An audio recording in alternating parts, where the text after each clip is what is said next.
A dark-haired man, battered and bleeding, lies defeated on the ground. He screams in fury, declaring that the woman is his and must be returned.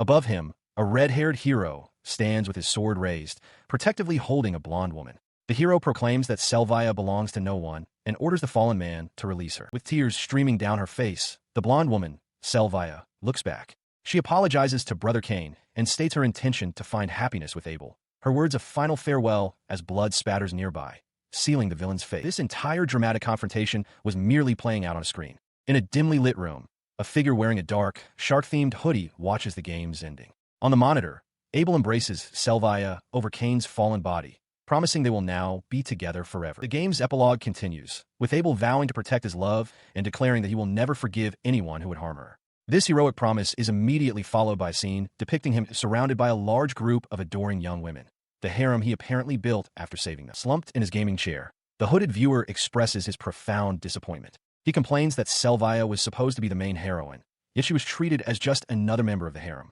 He finds this narrative outcome unbearably cruel. He shouts in frustration, lamenting that all he ever wanted was for Selvia to be happy. On his screen, the game shows Abel lecturing the defeated Kane, telling him he never understood what it truly meant to protect someone. The viewer recalls an official announcement about a major update, but after 10 long weeks, he wonders if it's finally time to move on from the game. A moment of darkness passes, punctuated by the faint image of scattering white petals. Suddenly, the young man finds himself staring at a reflection that is not his own. His eyes widen in shock as he touches the mirror surface, seeing the face of a stranger with short, spiky black hair. He desperately wonders what has happened. His confusion gives way to a dawning horror as he recognizes his opulent surroundings. The situation feels just like the reincarnation plots from manga and anime. A chilling possibility enters his mind. Could he have been reborn as Kane, the game's pathetic, ridiculed villain? As this thought takes hold, another hooded figure appears silently behind him. Startled, the young man, now believing himself to be Kane, turns his head toward the sound of approaching footsteps. He utters a hesitant yes, as a pair of shoes stops just outside the doorway. He is startled by a voice from the doorway. A butler announces that his fiancée, Lady Selvia, has arrived. The name sends a jolt of shock through him, and he lets out a cry of disbelief. The butler stands impassively, with the young woman now visible just behind him. Before he can react, she bursts past the butler and into the room, apologizing for the intrusion as she hurries forward, her expression a mixture of anxiety and excitement. She stops before him, seemingly surrounded by an ethereal aura of flower petals, and offers a greeting, noting that it has been a long time since they last met. He is utterly starstruck. Seeing Selvia Fernan, the heroine from the game Apocalypse, in person is overwhelming. He internally marvels that her real-life cuteness is almost divine. His face flushes as the thought solidifies. His favorite heroine, a true angel, has descended before him. He struggles to compose himself, trying to sort through the facts. He recalls the game's premise. At 15 years old, Kane is engaged to Selvia. He observed that she appears younger now than in the game's official art. The memories of the plot continue to surface. Their families, from the neighboring territories of Fernan and Schwartz, had arranged their marriage at birth. However, a complication arose when a prince learned that Selvia was the priestess of the world tree and possessed a divine blessing. Coveting her power, the prince forcibly broke their arrangement and made Selvia his own fiancée. This forced engagement led to Selvia's eventual exile from the royal palace. Now, she stands before him, thanking him for taking her in. The horrifying truth crashes down on him. According to the game, the original Kane was meant to bully Selvia for the next 3 years, driving her to suicide. He realizes this cruel task is now his inherited mission. He understands the path the story is supposed to take. To escape this relentless torment, Selvia is destined to seek help from the hero, Abel. The original story was set in motion by a specific trigger, Selvia falling for Abel, an event which would awaken her powers as a saint. In the present, Kane's father explains to his son that while he accepted Selvia into their home at another's request, the act has taken a mental toll. He coldly announces that the banquet that evening will mark the beginning of the entire Schwartz family's campaign to torment the young priestess. Kane, his face a mask of grim determination, silently vows that he will never allow that to happen. He refuses to follow a script that forces him to hurt his favorite character. While he searches through a storage chest, Selvia discovers an envelope, pointing to the royal seal and asking if it's from the king's family. He tells her to calm herself and read the letter he hands her. Her eyes widen as she reads the contents. The letter, from a Prince Leon Albion, declares Selvia his new fiancée due to her status as priestess of the World Tree. It goes on to command Kane, the now former fiancé, to thoroughly torment her. As a reward for this cruelty, the prince promises to grant Kane his right arm. Standing before her, Kane shatters the cruel decree, stating firmly that he will not obey such an order and will protect her at all costs. He resolves to destroy the game's scenario and forge a new future where he and Selvia can be happy, a future he is certain he can create. Overcome with emotion, Selvia suddenly lunges forward, wrapping her arms around him in a desperate hug, crying his name and apologizing. He gently pats her head, comforting her as she sobs. With the banquet looming, he knows time is short. The butler, Lancelot, appears at the door, inquiring about the commotion. Kane instructs him to escort Selvia to her room so she can compose herself, explaining that he has an urgent matter to discuss with his father. He knows he must act now to prevent the engagement from being completely dissolved. He grips the prince's letter, his resolve hardening into a tangible force. After seeing Selvia to her room, Lancelot asks if she is all right. She assures him she is and will attend the welcome banquet. Left alone, she finds it hard to believe that Kane would defy Prince Leon himself just to protect her. As a single tear traces a path down her cheek, she feels an unfamiliar warmth blooming in her heart. To steady her nerves before the banquet, she descends a grand staircase, reassuring herself that everything will be fine. She then cautiously peeks through a heavy curtain into an adjacent room. Standing alone in the quiet room, she closes her eyes and takes a steadying breath. Clasping her hands together, she invokes a power, whispering the words, "Passion Flower, Summon." In an instant, a dazzling explosion of light and flowers erupts around her, a torrent of untamed magical energy. Her eyes fly open in shock and awe at the sheer scale of the power she has just unleashed. She now understood. This was the power of the priestess of the world tree, the ability to summon and manipulate any plant at will. The bloom she had created was a passion flower, a plant with potent sedative properties. Her eyes widened as the full implication of her abilities settled in. This power was the very thing that had led to her suffering 1 year prior. A memory surfaced of Prince Leon, who had explained his true motives. Her role as priestess was merely a pretext for the Atlas Empire's ruin. He confessed that making her his fiancée was a calculated move to bring prosperity to his own kingdom. He had intended to use the priestess's power for war against a rival nation, an idea she vehemently rejected. Because she couldn't use her power as he wished, he deemed her a fake priestess. Later, in her bedchamber, he had raised a glass to her, calling her beautiful but ultimately useless, stating that the only thing a fake could do was become a consort. As he offered her the goblet, he called it an unparalleled honor for a fake. A wave of dread washed over her, her face contorting in fear. The memory continued to the horrific event itself. The prince forced himself upon her as she screamed, not for him, but for Brother Kane. Enraged, the prince demanded to know why she would call another man's name while he was with her. Her terror transformed into a defiant glare, her eyes wide with a mixture of fear and fury. He recoiled from her defiance, grabbing her arm. He roared that this was the greatest humiliation he had ever endured and swore that he would make the fake priestess regret it. The memory faded, returning to the present. Selvia sat alone in her room, finally understanding. The true meaning of the letter delivered to the palace from the prince had been properly conveyed to Kane after all. With newfound resolve, she put pen to paper. Her thoughts were clear and unwavering as she wrote. No matter what happened, Selvia would love him forever. She sealed the letter, ready for it to be sent. Meanwhile, Kane stood before his father, who demanded to know why he was defying Prince Leon's order to reject Selvia. The older man argued that welcoming her as family was foolish when they had a chance to curry favor with the prince, questioning the value of a fake priestess. Kane's expression remained firm, his decision made. He stands firm before his father, arguing that Selvia still holds the potential to be the priestess of the world tree. He points out that while rare, history shows examples of the power awakening as late as the teenage years. His father listens, a thoughtful expression on his face. Kane realizes that an appeal to emotion will not work. He must frame this in terms of profit. He calculates that if they take Selvia in for 3 years and she fails to awaken her powers, they could simply drive her to suicide. Welcoming her now, he concludes, would bring immense benefits to the Schwarzwald family. He lays out his strategy, noting that in 3 years, when events are set in motion, his father is no longer present, implying some misfortune befalls him. Kane explains that the priestess of the world tree holds the power to shape destiny, and if their family can monopolize that power, their position will be unassailable. He adds that their duty to guard the border doesn't require absolute loyalty to the crown.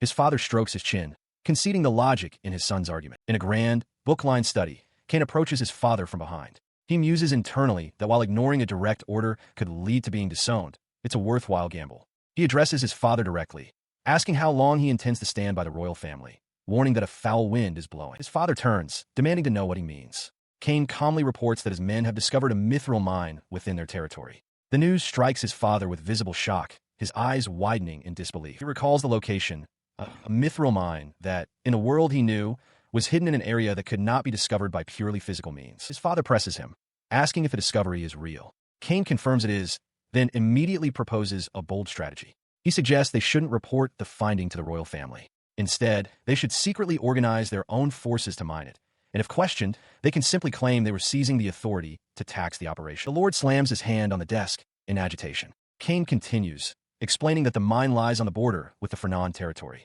To conceal its existence, the cooperation of Viscount Fernan, Selvia's family, is essential. Hearing this, his father's expression shifts. If that's the case, the situation is entirely different. Kane senses his advantage and prepares to press further. He presents a document, and his father's face contorts with shock and disbelief. "This is impossible," he gasps. Kane reveals the document is a secret letter from Prince Leon. He explains that he was ordered to show it to Selvia and then destroy it. The letter contains a threat. If Selvia reports its contents to the prince, the Schubert house will be condemned without question. The father's expression hardens. He explains that with this letter, his father's path of retreat has been cut off. Because Viscount Fernand's daughter is a saint, other nobles already view them with suspicion. If the Schuberts prioritize the prince's orders over their own people, the Fernands will surely become their allies. He makes his final plea, calling out, "Father." He proposes they use the Mithril as a bargaining chip to ally with the Aerys kingdom. With both the mine and the World Tree Priestess under their control, they could aim for a position above even the royal family. After a tense moment of consideration, his father concedes, understood. The father stands at his desk, deciding they will welcome Selvia to the mansion that very evening. He reflects that they must calmly observe the nobles' movements and seize the opportune moment, lest they lose all potential profit. As Kane stands in the doorway, his father adds one final, firm statement. Out of the question. Now that Selvia was being sheltered in his family's home, Kane felt a sense of relief. He believed that here, she would never have to show the shadowed, pained smile she wore in the original story. Suddenly, a woman swept him into a fierce hug from behind, startling him. She exclaimed how magnificent and cool he was, calling him a hero for stealing Prince Leon's love. Kane, caught completely off guard, recognized her as his older sister, Aerys. She released him and asked if he had overheard her conversation with their father. Aerys admitted she wasn't one for eavesdropping, but explained she had been worried because Selvia had been crying so much. She then questioned him about the nature of those tears, wondering if they were tears of joy. Kane, sweating slightly, confirmed that they were. He thought to himself that things were becoming more interesting now that his sister was poking her nose into his supposed love life. Aerys declared that her cooperation would be essential for Selvia's happiness and urged him to be kind to the priestess. As she hugged him again, praising his consideration, she noticed the letter in his hand and commented on how he treasured the last letter from Selvia. Kane looked down at the letter, a flicker of confusion on his face. Her attention shifted as she asked Kane if he knew the special meaning of Gypsophila flowers. With a knowing smile, she revealed that in the language of flowers, they signify eternal love. The words triggered a vivid memory from a game. Selvia, kneeling before a grave, surrounded by those very flowers, her voice echoing in his mind, admitting she was a fool. The connection struck Kane with the force of a physical blow. He stumbled backward from the realization and then, without a word, turned and sprinted up the grand staircase. Aerys, surprised by his sudden departure, called out his name, asking where he was going. He burst into his room, heading straight for a desk where he kept a small, ornate box. Inside was a collection of letters he had long cherished. As he held the letters, a single, perfectly preserved white flower fell from between the pages. A thought crystallized in his mind.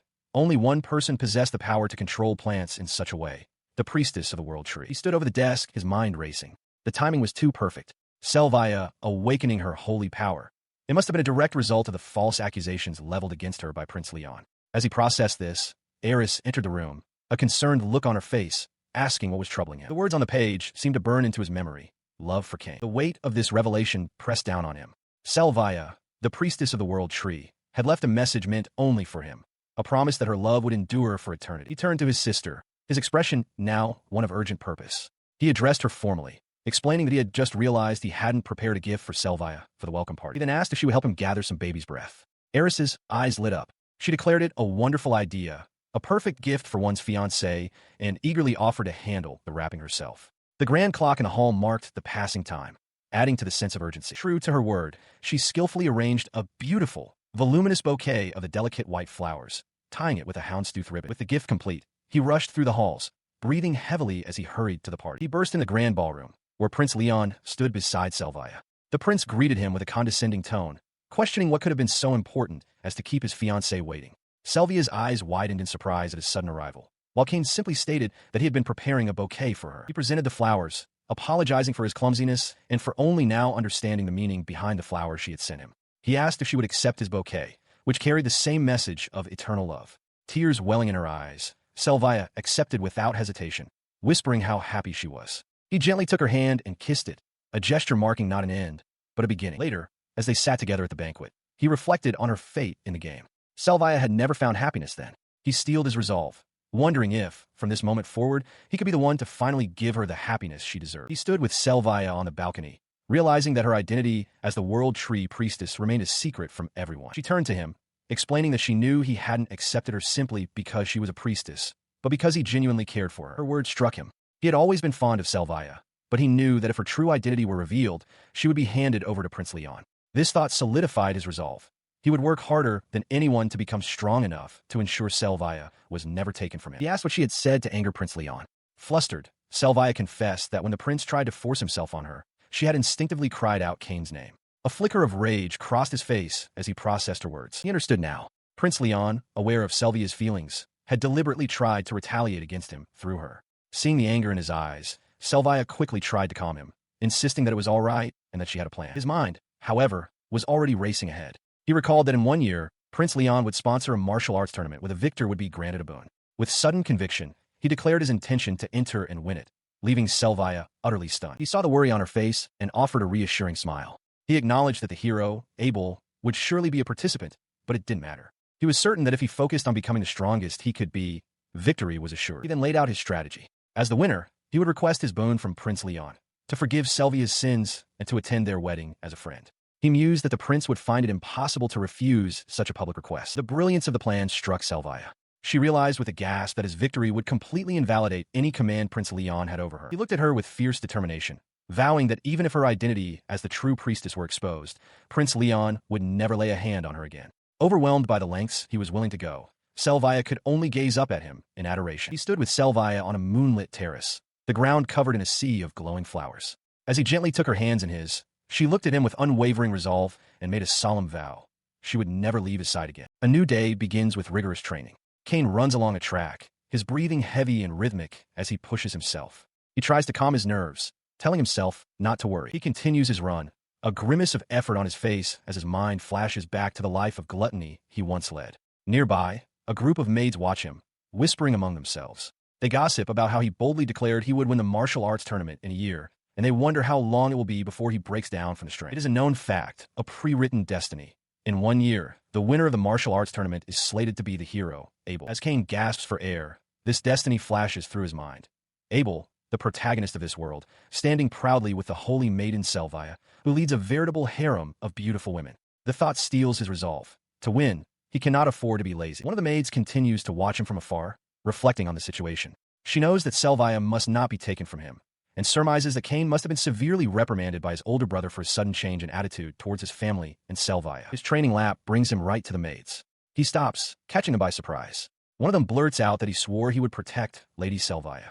Another, taken aback, asks if that isn't a wonderful thing. Suddenly, his attention is drawn away by 2 figures jogging toward him. It is Selvia and Aerys, both dressed in rather revealing training outfits. They call out encouragement to him, but Kane can only stare, utterly shocked by their appearance. Aerys beams, announcing that she and Selvia will join his special training.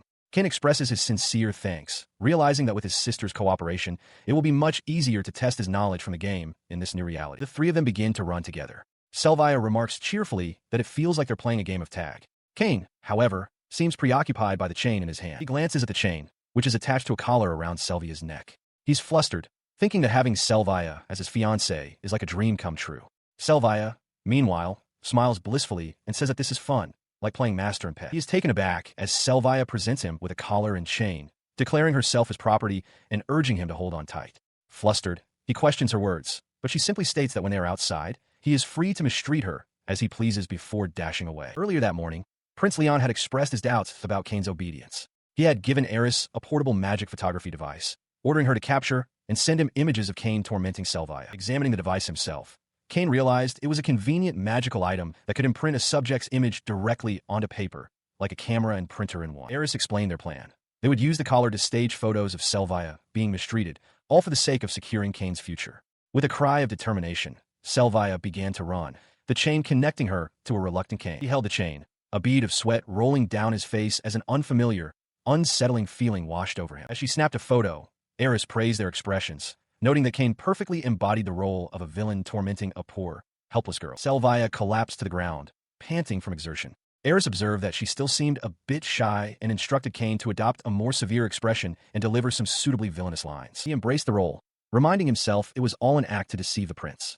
With a fierce look, he declared that Selvia was his for life and could never escape, a line he recognized from the original game's villain. His words had an unexpectedly strong effect. Selvia, blushing and breathless, looked up and affirmed that she belonged only to him. The intensity of her expression caught Kane completely off guard.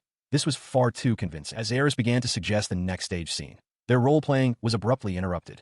The butler, Lancelot, rushed towards them, calling out a cheerful good morning and announcing he had news for his young master. He listened as Lancelot delivered his urgent news, explaining that soldiers had investigated the specified location and found an unknown cave. With a triumphant shout, the butler announced the discovery of a Mithril mine. Kane's eyes widened in astonishment, exclaiming that this would lead to great development for the land. Lancelot added with a sly smile that Kane's father would also be overjoyed. As the news settled, Kane's expression shifted to one of quiet satisfaction. He touched his chin, relieved. This discovery confirmed that the land was indeed the same as in the game he knew. Startled, Kane finds himself holding a leash attached to Selvia's collar while Aerys snaps a photo. He asks what they're doing, stammering that there's a profound reason for the situation. Aerys declares that this is an act of love between him and Lancelot. The butler coolly asks if Kane is having an affair, prompting a flustered denial from the young man. Interrupting the confusion, Selvia urges Kane not to misunderstand, explaining that this is merely a ruse to deceive Prince Leon. She confirms that this is the truth of the matter. As the realization dawns on him,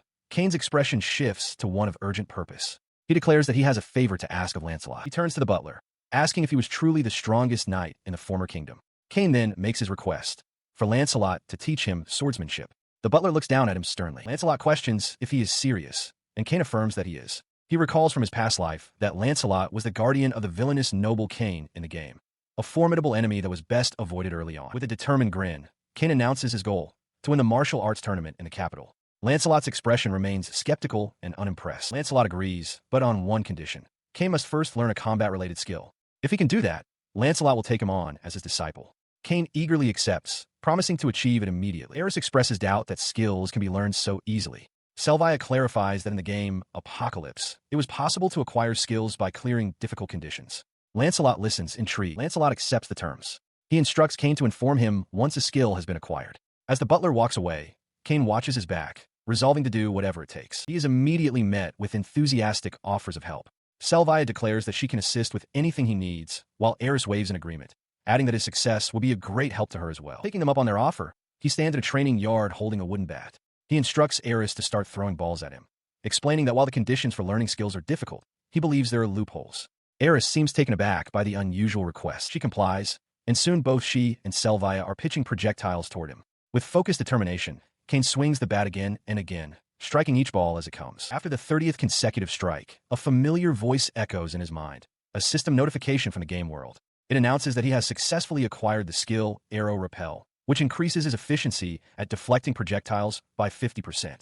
The sound of it startles him. He raises the bat in triumph, exclaiming that he has finally obtained his first skill. Aerys stares at him, her expression a mixture of shock and disbelief. She questions if it's truly possible to acquire a skill through such a simple method. He confirms it, explaining that some skills have strange requirements that can be fulfilled in unexpected ways. The condition for Arrow Repel, he reveals, is simply to deflect 30 consecutive projectiles, even slow ones. Selvia is amazed by his knowledge. He elaborates that this information is not public. Details for higher-level skills like this one are typically restricted to elite organizations. He realizes he cannot fully explain how he knows this without revealing his past life. He adds that his information came from a retired S-rank adventurer. Turning to Selvia, he asks if she also wishes to become stronger, fondly recalling how she has always followed his lead since they were children. With a determined blush, Selvia confirms her desire, stating that she wants to learn skills in magic so she can be of assistance to him in the future. He agrees, suggesting they train together. Selvia eagerly accepts, and Aerys cheers them on from the side. With renewed purpose, Selvia takes the bat, ready to begin her own training. She swings with surprising aptitude, making contact with each ball thrown her way.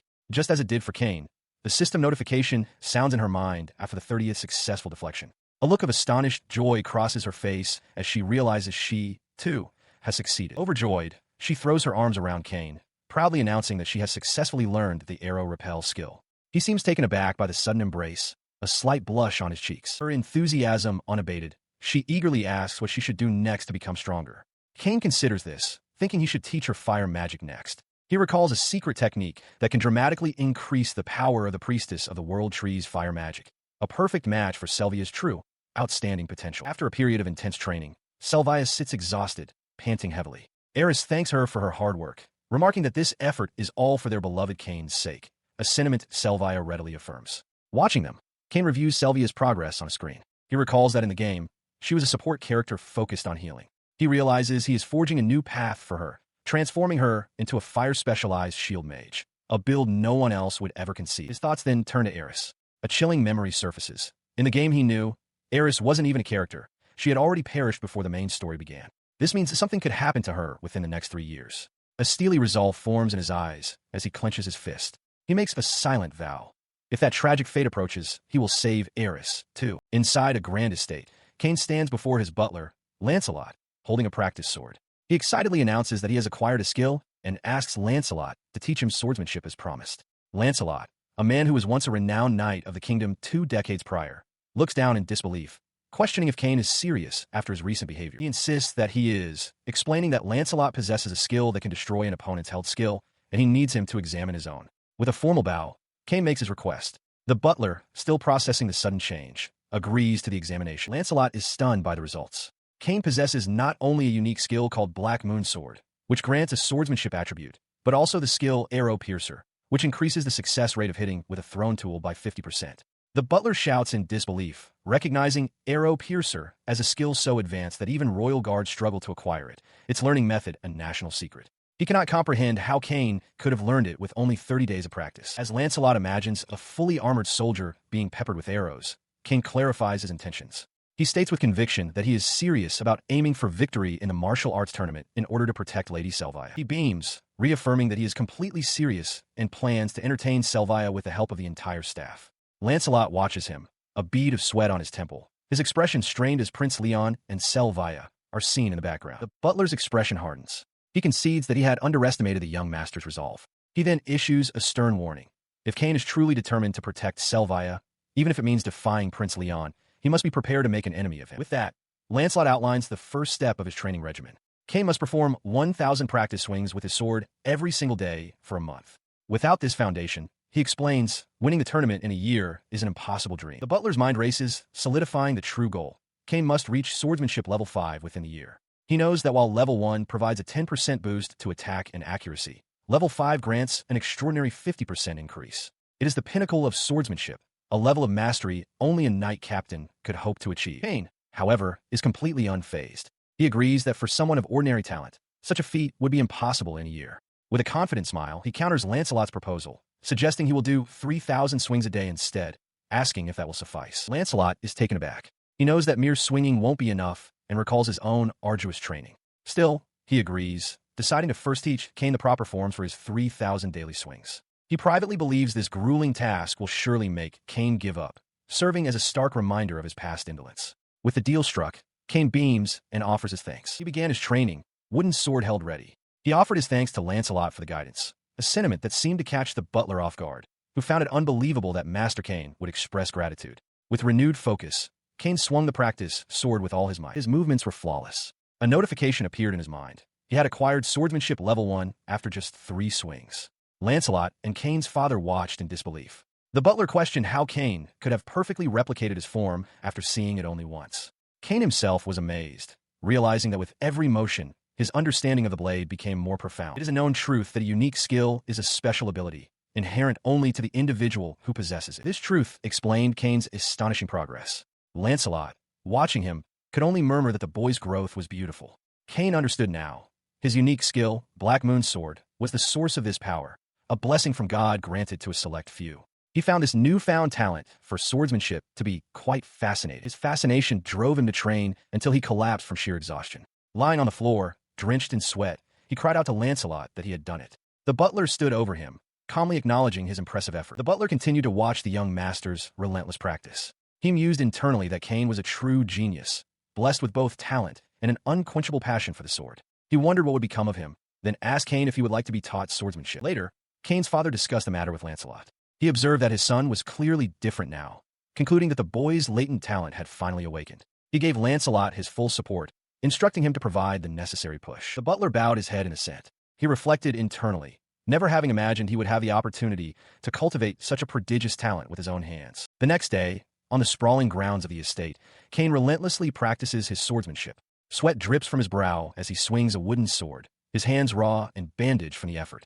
The butler, Lancelot, observes the grueling training and asks why the young master is pushing himself to such an extent. Gritting his teeth, Kane declares it is to become the ultimate hero, worthy of standing beside the ultimate heroine.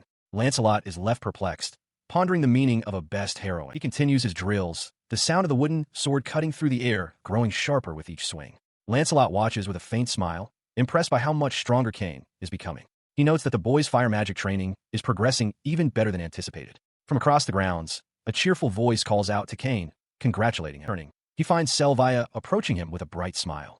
She excitedly reports that she has successfully learned the high-speed incantation skill, just as he had instructed. Kane is stunned by her rapid progress. Selvia explains that she's simply chanted Pacifier 50 times every day, and that the skill now allows her to cast spells in under 3 seconds. She adds that this makes practicing simple, low-level magic much more efficient. She looks up at him with wide, curious eyes, asking if he was aware of such a secret technique that nobody else seemed to know. Kane considers her question. He understands that in this world, powerful mages focus on their status and learning advanced magic. However, he knows the truth of magical combat. The first to land a spell holds the absolute advantage. An attack that interrupts an incantation cancels it completely. Therefore, casting speed and accuracy, not raw power, are the true measures of a mage's quality. This is why those without the high-speed incantation skill are at a fundamental disadvantage. He gently pats Selvia's head, telling her she is becoming strong. He reassures her that she learned the skill so quickly only because of her own diligent efforts. Blushing with pride,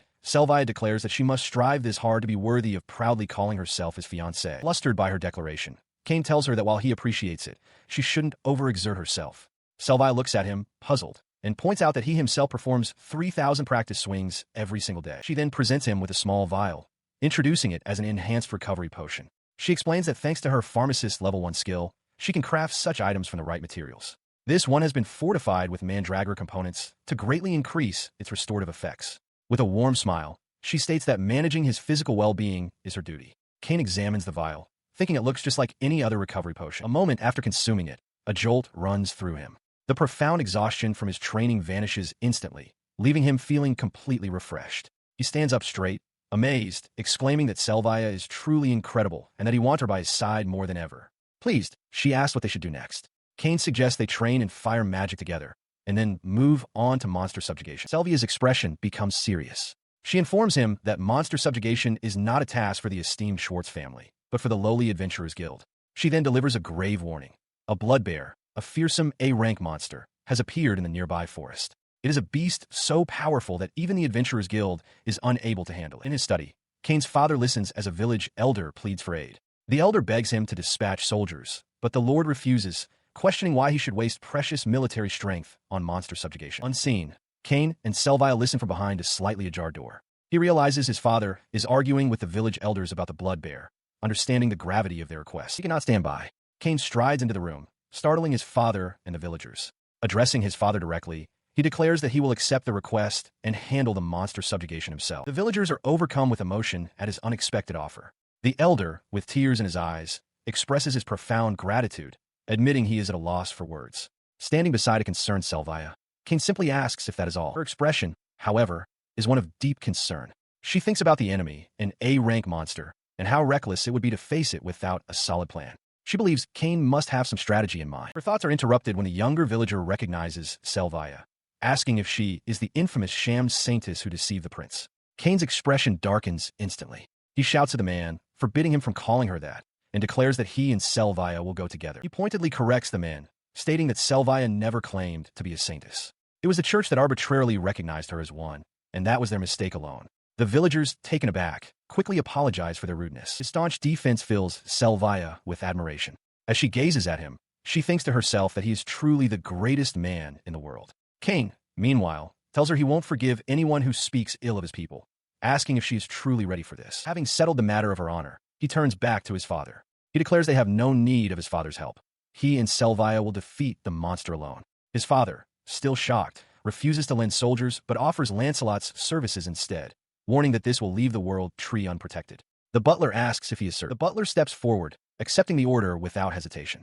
He assures his master that he need not worry. Kane's father looks on as the unlikely trio stands ready to depart. Lancelot, now committed, turns to address his master's lingering doubts. He assures the lord that there is no need to worry about young Master Kane's ability to handle the bloodbear, offering his personal guarantee. He explains that Kane managed to reach swordsmanship level 3 in a single week. The revelation stuns Kane's father, who shouts in disbelief, realizing his son's skill has already surpassed that of first-rate swordsman. His shock gives way to a confident smile.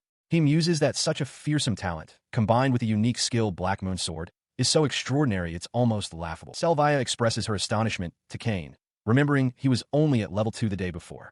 He confirms this, explaining that the mock battle with Lancelot that morning was what allowed him to advance his skill.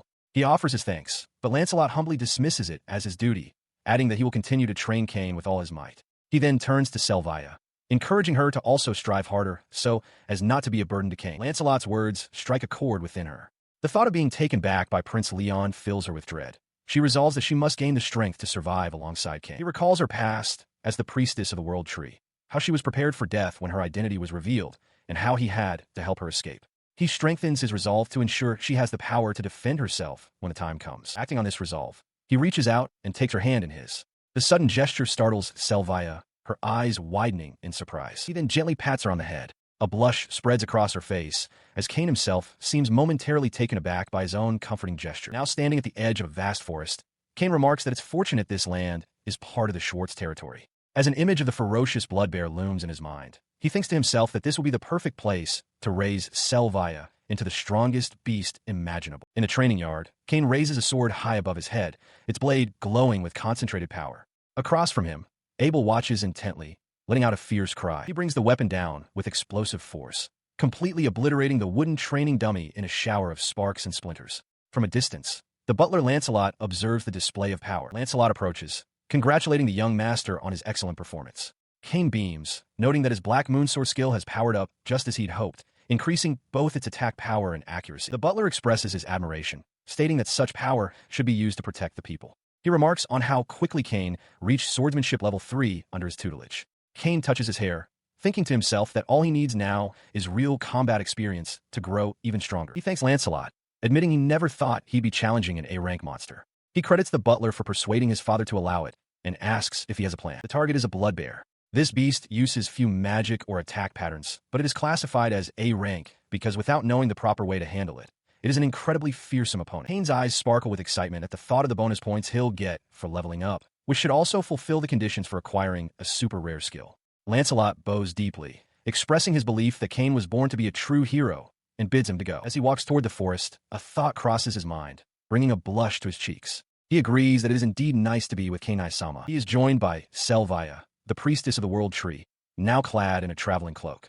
She expresses her joy at being outside amongst the trees. She explains that as the priestess, the plants in the forest are harmless in her presence. Kane looks at her, surprised, wondering why she is there. She clarifies that everyone cleared a path to see him off. She then turns to him and asks if he knows a flower called Alhertis, the destroyer of the forest, noting that it's a rare item often overlooked even in games. She explains that the Alhertis is a plant that releases a volatile oil, causing it to spontaneously combust. However, its seeds possess strong heat resistance, using the resulting ash as nutrients to propagate throughout the forest. He spots a cluster of the flowers nearby, recognizing them instantly. He realizes this is the flower that clashes with others, a key component for the World Tree Priestess's fire-type build. Selvia looks on, surprised by his sudden insight. Holding one of the blossoms, she remarks on its unexpected beauty. She nervously asks if it might suddenly burst into flames. Kane reassures her, explaining that the flower won't spontaneously combust in high temperatures and that it seems to be listening to her words. He continues, detailing how the Alhertis summons a flammable gas. By combining this with a petit fire magic, one can greatly enhance its combustion power. This, he declares, is the Selvia style. As they walk, Kane internally reflects that only a priestess of the World Tree could summon a colorless gas without anyone noticing. He considers the technique difficult but manageable for her, concluding that its sheer power was completely unbalanced in the original game. He recalls the specific combination, the beginner magic Petit Fire paired with the high-speed incantation skill. This powerful synergy allowed for a wide area incineration with almost no MP cost or casting delay. This combination of abilities, he thinks, forms the core of the Albedos Fire battle style. Just as he finishes the thought, a child's terrified scream cuts through the silence of the woods. Without a moment's hesitation, he sweeps Selvia into his arms and sprints toward the sound. As they race through the trees, he instructs her to use Albedos Fire to draw the monster's attention if they see one, creating an opening for him to strike. They arrive to find a small boy cornered by a pack of vicious black wolves. Selvia is aghast, questioning why a child would be in the forbidden forest. The tree spirits confirm the scene, informing her that a boy is being attacked 400 meters to the north. Kane's expression hardens as he prepares for the fight. Deep within the forest, a young adventurer reels back in shock as a monstrous shadow wolf erupts before them in a blast of dark energy, crying out in alarm. Before the beast can pounce, Kane appears, pulling Selvia behind him for protection. He notes that the creature's power is greater than anticipated and declares that he will be its opponent. He leaps into action, his sword of the dark moon glowing with power. A single decisive slash passes through the shadow wolf, which dissolves into nothingness, leaving not even bones behind. The young adventurer watches from the ground, utterly stunned by the display. With the danger past, Selvia expresses her amazement that Kane defeated a B-rank black wolf with one hit, playfully adding that she could have handled it. The adventurer chimes in, wishing Kane had held her like that. Kane, flustered, internally panics that he's about to lose his composure. The adventurer's tone shifts abruptly to one of accusation. She glares at them, demanding to know who they are and calling them suspicious. In response to the hostility, Selvia calmly clarifies that they are not adventurers. She introduces herself as Selvia Fernan and Kane as Kane von Silford, the son of the region's lord. The adventurer, seemingly a guard, questions why the lord's son is in the forest. Hearing his name, the adventurer recalls Kane von Silford's poor reputation among the people. This memory clashes with a different one, of a time when Kane had been kind to her. The contradiction leaves her conflicted. Her suspicion hardens. She concedes that Kane saved her, but finds his familiar manner with Selvia to be rude and improper, demanding to know why he is acting that way. Kane offers a startling explanation, declaring that Selvia is his slave and lifting the chain on her collar as proof. Selvia beams, happily confirming she belongs to him. The adventurer erupts in fury, calling Kane a perverted noble for enslaving such a cute girl and lamenting that he is not the kind man she once thought he was. Selvia immediately tells the adventurer to correct her statement, but Kane stops her. He internally admits that he doesn't understand what's happening either, but resolves to properly maintain the pretense he is following under Prince Leon's orders. He is taken aback as the young adventurer ignores his previous statement and urgently pleads for help. Their sister, they shout, has been captured by a bloodbear. The creature is a monster known for draining the lifeblood of humans. Inside its lair, the desiccated remains of past victims are a grim testament to its nature. If the adventurer's sister is not rescued immediately, she will surely perish. The adventurer explains to Selvia that they are an apothecary. They and their sister entered the forbidden forest to gather medicinal herbs, fending off monsters to protect themselves. They now regret their decision, believing that if they had just given up on the herbs, this wouldn't have happened. Desperate, they fall to their knees before Kane, pleading for him to save their sister. They acknowledge his fearsome reputation, but promise to do anything in return for his aid. Kane looks down at them, contemplating the hardships the two siblings must have endured just to survive. He tells the adventurer that such a sacrifice won't be necessary, revealing that he and Selvia were already on their way to deal with the bloodbear. Selvia steps forward, offering to handle the situation and handing Kane a small bottle. The adventurer, surprised, asks where their sister was captured. The adventurer questions his intentions, asking if a noble like him would truly offer help. Kane confirms without hesitation, stating that it is only natural to do so. As they walk, Selvia asks for the adventurer's name. They apologize for the late introduction and state their name is Ash. Selvia acknowledges this and informs them that Ash's sister is about 2 hours ahead, near a river. After drinking the potion Selvia provided, Ash is stunned by its powerful restorative effects. They immediately recognize the key ingredient must be mandragora. They exclaim that mandragora is an incredibly rare S-rank material. Ash demands to know how they could have possibly acquired it in this forest. Selvia remarks on Ash's knowledge, while Kane internally notes that it's no surprise, given the potion was created using Selvia's power as the priestess of the World Tree. Ash proudly states that they are an apothecary with a level 4 skill. Kane silently acknowledges that a level 4 apothecary skill is impressive for someone so young. Ash, however, examines the vial and criticizes the potion's craftsmanship, calling it amateurish despite the high-quality ingredients. They boast that if they and their sister were to make it, the resulting potion would be far more potent. The young apothecary confidently explains that they are an 8-year veteran of this path. Selvia, meanwhile, grows flustered, recalling how she had poured her affection for Kane into the very potion Ash had critiqued. Undeterred, Ash boasts that their sister is even more skilled, possessing a level 5 apothecary skill. Together, they could create a recovery potion of the highest possible quality. Kane reacts with surprise, a flicker of hope crossing his face as he realizes this could be a fortunate turn of events. His thought is cut short by a deafening roar that rips through the trees. The group freezes, their conversation instantly forgotten. A chilling familiarity washes over Kane. He recognizes the monstrous cry from his past life in the game. It is the roar of a bloodbear. In the forest, the group is confronted by a monstrous bloodbear. The beast has captured a small girl in its claws, and the young adventurer, Ash, cries out in horror for his sister. Selvia observes with concern that the creature is absorbing the girl's blood, a trait that strengthens it. She asks Kane why he isn't using his albatus fire, but he explains that the bear's special attack, Flying Claw, is too fast. Furthermore, he notes, the blood draining is already buffing the monster's stats. With a determined expression, he tells the others to stand back, declaring that he will handle this opponent himself. He activates his flying tool skill, increasing the success rate of his thrown weapons by 50%. Combining this with his level 3 swordsmanship, which boosts his hit rate by another 30%.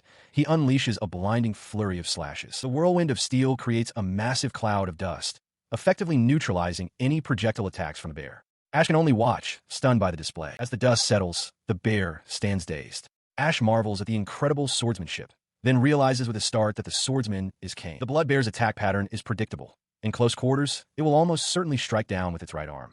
Selvia cries out that Kane's approach is reckless, but he calmly reassures her that everything will be fine. Roaring, the beast brings its massive paw crashing down. Kane deftly sidesteps the blow, closing the distance between them in an instant. As he moves past the creature, a dark, corrupting energy erupts from a wound on its chest. He presses his attack, his eyes locked on the target. He knows the blood bear's weak point is its chest. Ash watches, breathless, as Kane moves with unbelievable speed. He drives his sword into the blood bear's chest, striking the source of the dark energy. The massive beast roars in pain, its grip on the unconscious girl still firm. The force of the impact sends him tumbling backward across the ground. Ash watches in horror, crying out his brother's name, while Selvia looks on, her eyes wide with shock. Seeing Kane in peril, Selvia acts decisively. She raises her hands and vows that she will not allow the beast to kill him. In response to her call, thick, thorny vines erupt from the earth, snaking around the blood bear's limbs to restrain it. Ash stares in disbelief, wondering aloud if Selvia is somehow controlling the plants. On the ground, Kane realizes her true identity has been revealed, but is grateful for the help. He quickly pulls out a small vial and drinks its contents. The vines tighten their grip, constricting the massive bear. Selvia strains, her face a mask of concentration as she pours her energy into the spell, successfully immobilizing the creature. Revitalized by the potion, Kane lets out a powerful roar, his strength returning in a sudden surge. He explodes into motion, dashing towards the ensnared blood bear with his sword held high for a final strike. With all his might, he delivers a devastating upward slash to the beast's chest, the force of the blow echoing through the clearing. The young adventurer hands his sister to Kane, pleading for him to take care of her. Beside them, Selvia readily agrees to help. As the adventurer runs off calling for his sister, thorny vines suddenly erupt from the ground, ensnaring the young girl. Kane looks down at the scene, his expression strangely calm. The source of the attack reveals itself, a monstrous, hulking bear with massive claws. Facing it down, Abel draws his broadsword and declares that the beast will not get past him. He charges forward, his blade a silver blur. The warrior dodges a powerful swipe and lands a deep gash across the creature's chest. Watching the fight, Kane realizes Abel cannot finish it alone. Beside him, a terrified Selvia calls out Kane's name and shouts the incantation for a spell. All is fire.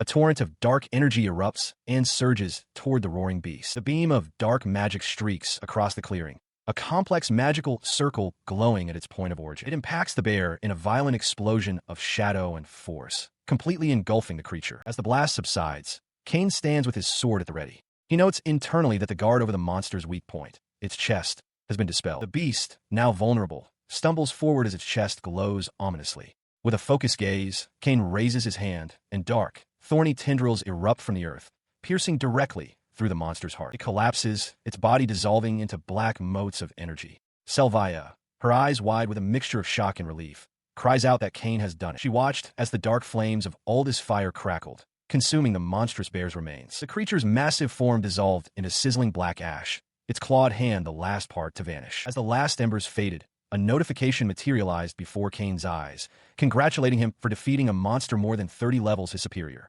Selvia stared, her own eyes wide with disbelief. He quickly absorbed the details of his victory.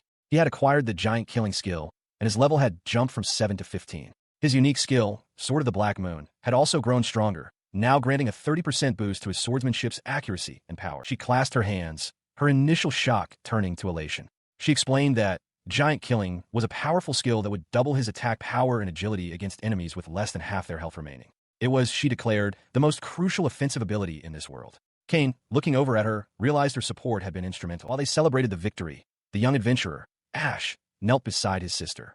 She lay still on the ground, freed from the vines but weakened by the ordeal. It was a known truth that a swordsman's greatest weakness was ranged attacks, but certain skills could allow one to evade such assaults and close the distance to an enemy. His attention then shifted from his sister to the woman in white. He stood up, his expression hardening with suspicion as he demanded to know if she was the priestess of the World Tree. Kane stepped forward, correcting the boy.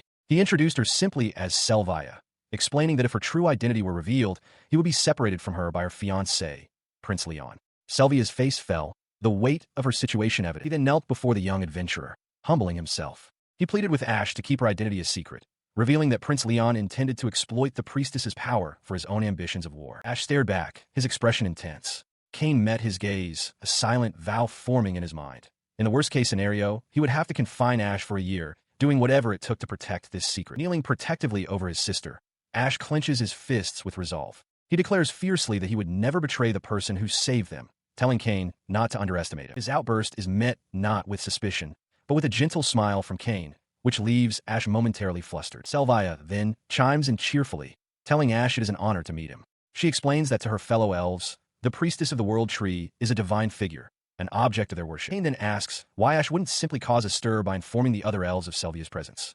Ash sharply rejects the idea, explaining that his original group was destroyed, leaving them to wander aimlessly. He considers the nature of elves. They build settlements, but are known for their extremely insular communities, rarely accepting outsiders. Ash suddenly presses a blade to his own throat, swearing a solemn oath to never reveal Selvia's secret, not even to his sister. As a startled Selvia calls out his name, Kane simply states that the gesture is appreciated. He then extends an offer, asking Ash if he would be willing to accompany them and serve the Schwartz family as a dedicated pharmacist for his sister. The proposition leaves Ash utterly stunned, his jaw dropping in disbelief. Recovering slightly, he asks if the offer is real. Kane confirms it, explaining that a pharmacist's knowledge combined with the priestess's power would be a perfect match, enabling the mass production of rare medicines. He also notes this would allow him to monitor Ash, ensuring the secret remains safe. Nearby, Ash's sister begins to stir, weakly calling his name. Ash immediately turns his attention to his sister, who looks up at him with weary, questioning eyes. Kane and Selvia watch the reunion from a short distance. In a sunlit forest clearing, Kane, Selvia, and the two rescued siblings, Ash and a young girl, come to a stop. Before them, a young elven woman with a dirt-smudged face looks up in astonishment, asking who they are. She quickly bows in gratitude, as Ash explains that Kane and Selvia were the ones who saved them. He then expresses his own shock, realizing that Kane is the son of the local lord. He continues with excitement, adding that Kane has even hired him as their exclusive herb gatherer. The elven woman, overwhelmed by this flood of kindness, waves her hands in a fluster, thanking them profusely for everything. Kane smiles warmly and suggests they all return home for a meal, proposing a welcome party for the two of them that evening. The siblings react with pure delight at the offer. Meanwhile, Ash's sister bows deeply before Selvia, stating that if Selvia can forgive her brother's past rudeness, then she will as well. Selvia calmly accepts. Later, Kane displays the massive pelt and sharp claws of the blood bear. He notes that the fur and fangs are valuable materials that will sell for a high price, providing them with needed funds. The elven woman then formally introduces herself as Ruru, an elven pharmacist, promising to work hard alongside her brother Ash. She humbly adds that making medicine is her only skill. Kane processes this, realizing with surprise that she possesses a level 5 pharmacist skill, which is quite impressive. She smiles brightly, admitting that she's useless at everything else. Ruru then makes a bold request, asking if Kane would teach her his pharmacist skills, having deduced that the recovery medicine Ash used was his creation. As the elven pharmacist and her brother looked on, Ash, still recovering, turned to Selvia with wide-eyed amazement.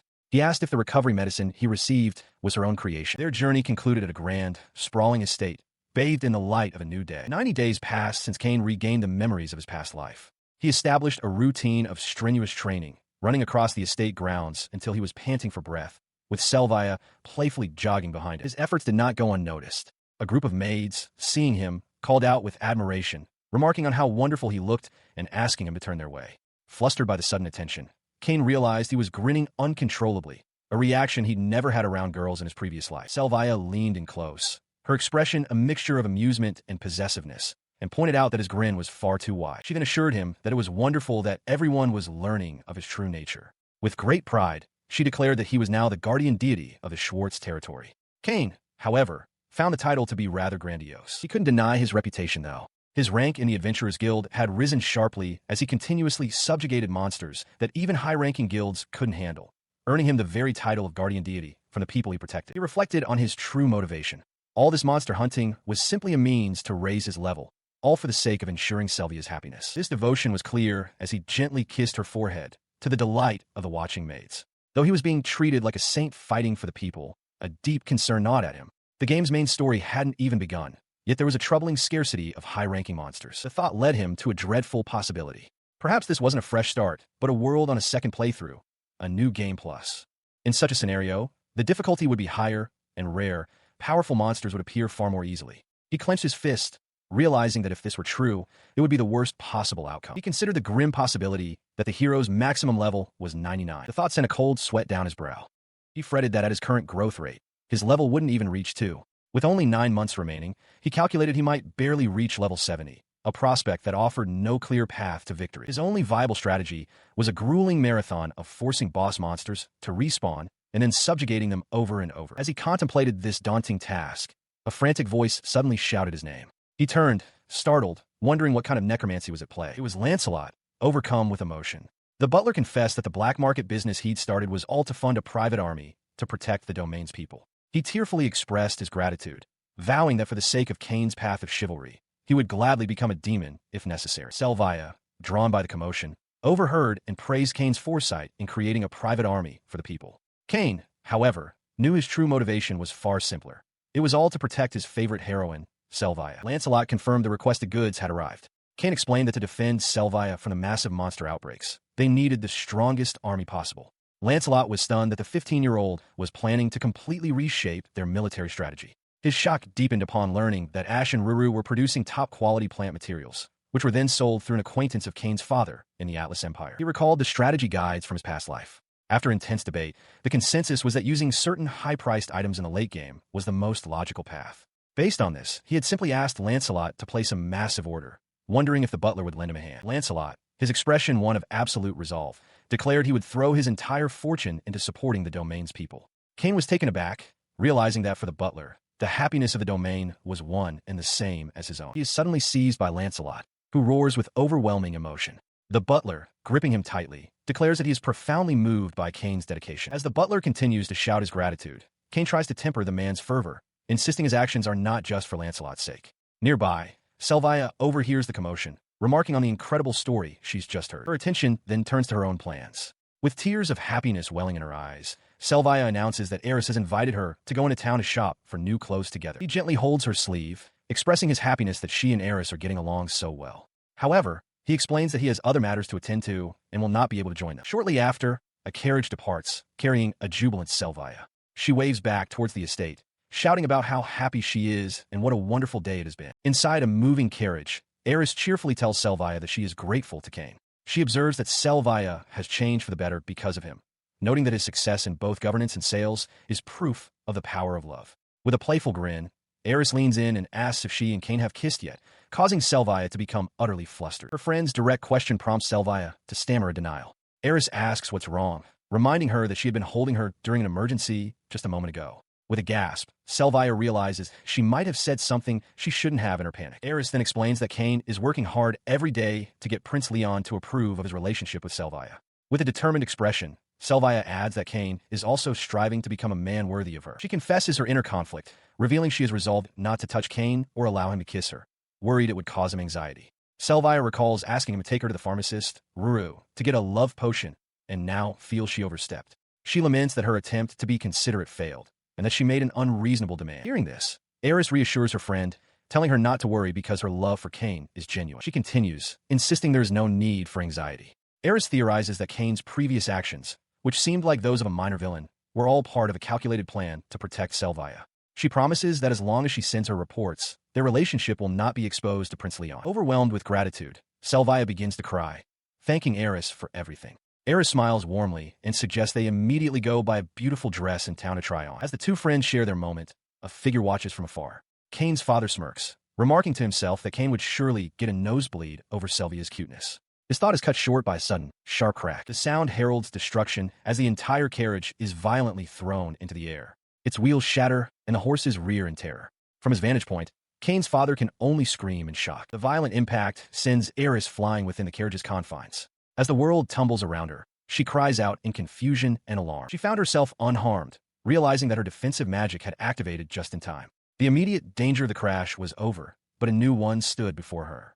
A man, his face contorted with rage, furiously demanded to know how she could dare refuse his marriage proposal after he had gone to such lengths for her. He calmly adjusted his black gloves, a smug and self-satisfied smirk spreading across his face. It was clear from his demeanor that the entire ambush had been orchestrated by him. Leaning in towards her shocked expression, he confirmed her unspoken fears. He asked if this was his doing, his tone dripping with condescending pride. He then had the audacity to call her beautiful. The compliment only served to deepen her disgust. This was Orbald, the eldest son of the neighboring feudal lord, a man whose advances she had already firmly rejected. Her revulsion seemed only to fuel his delusion. His expression twisted into a manic grin as he declared that a magical genius like her was just his type, accusing her of getting carried away with her refusal. With a chilling smile, he addressed the large crowd of bandits he had assembled. He proclaimed that he had hired them all just to show her how great he was, revealing the depths of his obsessive and dangerous pride. Before a large, restless crowd, Aerys and Selvia stand frozen, their expressions a mixture of shock and apprehension. In the distance, Orbald addresses the gathered people, his arms spread wide,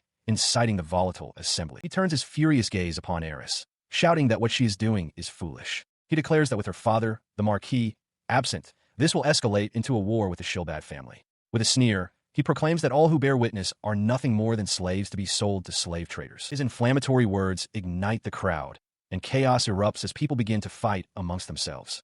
Aerys's retainers rush to her side, urging her to flee the escalating violence. She can only stare, horrified, wondering if he is truly serious. He, however, revels in the bedlam.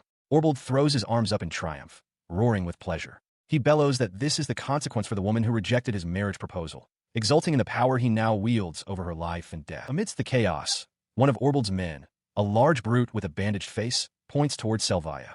He suggests to his scarred companion that they should have some fun with her, a cruel proposition that hangs in the air. As the scarred man moves towards Selvia, Aerys bravely steps between them. With her arms spread wide to shield the younger girl, she commands him to stop. She declares firmly that this girl is her brother's important fiancée, a fact that seems to surprise the man. Selvia, however, insists to Aerys that she is fine and that Aerys is the one in greater danger. She questions if Aerys had heard from her father, the king, about her being her brother's fiancée. She then pointedly asks if Prince Leon's orders were to mistreat the Shilbad family, implying Orbald is overstepping his authority. The implication strikes Orbald with full force. A wide, manic grin spreads across his face as a twisted realization dawns upon him. He and his men close in, surrounding the two women. He dismisses Selvia's words, declaring that this is a just battle to punish the Shilbad family for ignoring their master's orders. He proclaims that with the great cause of destroying them, he is free to do as he pleases with their territory. Aerys protests, telling him he doesn't understand the consequences, that many people will be hurt. Orbald laughs, his face a mask of cruel glee. He shouts that he doesn't care.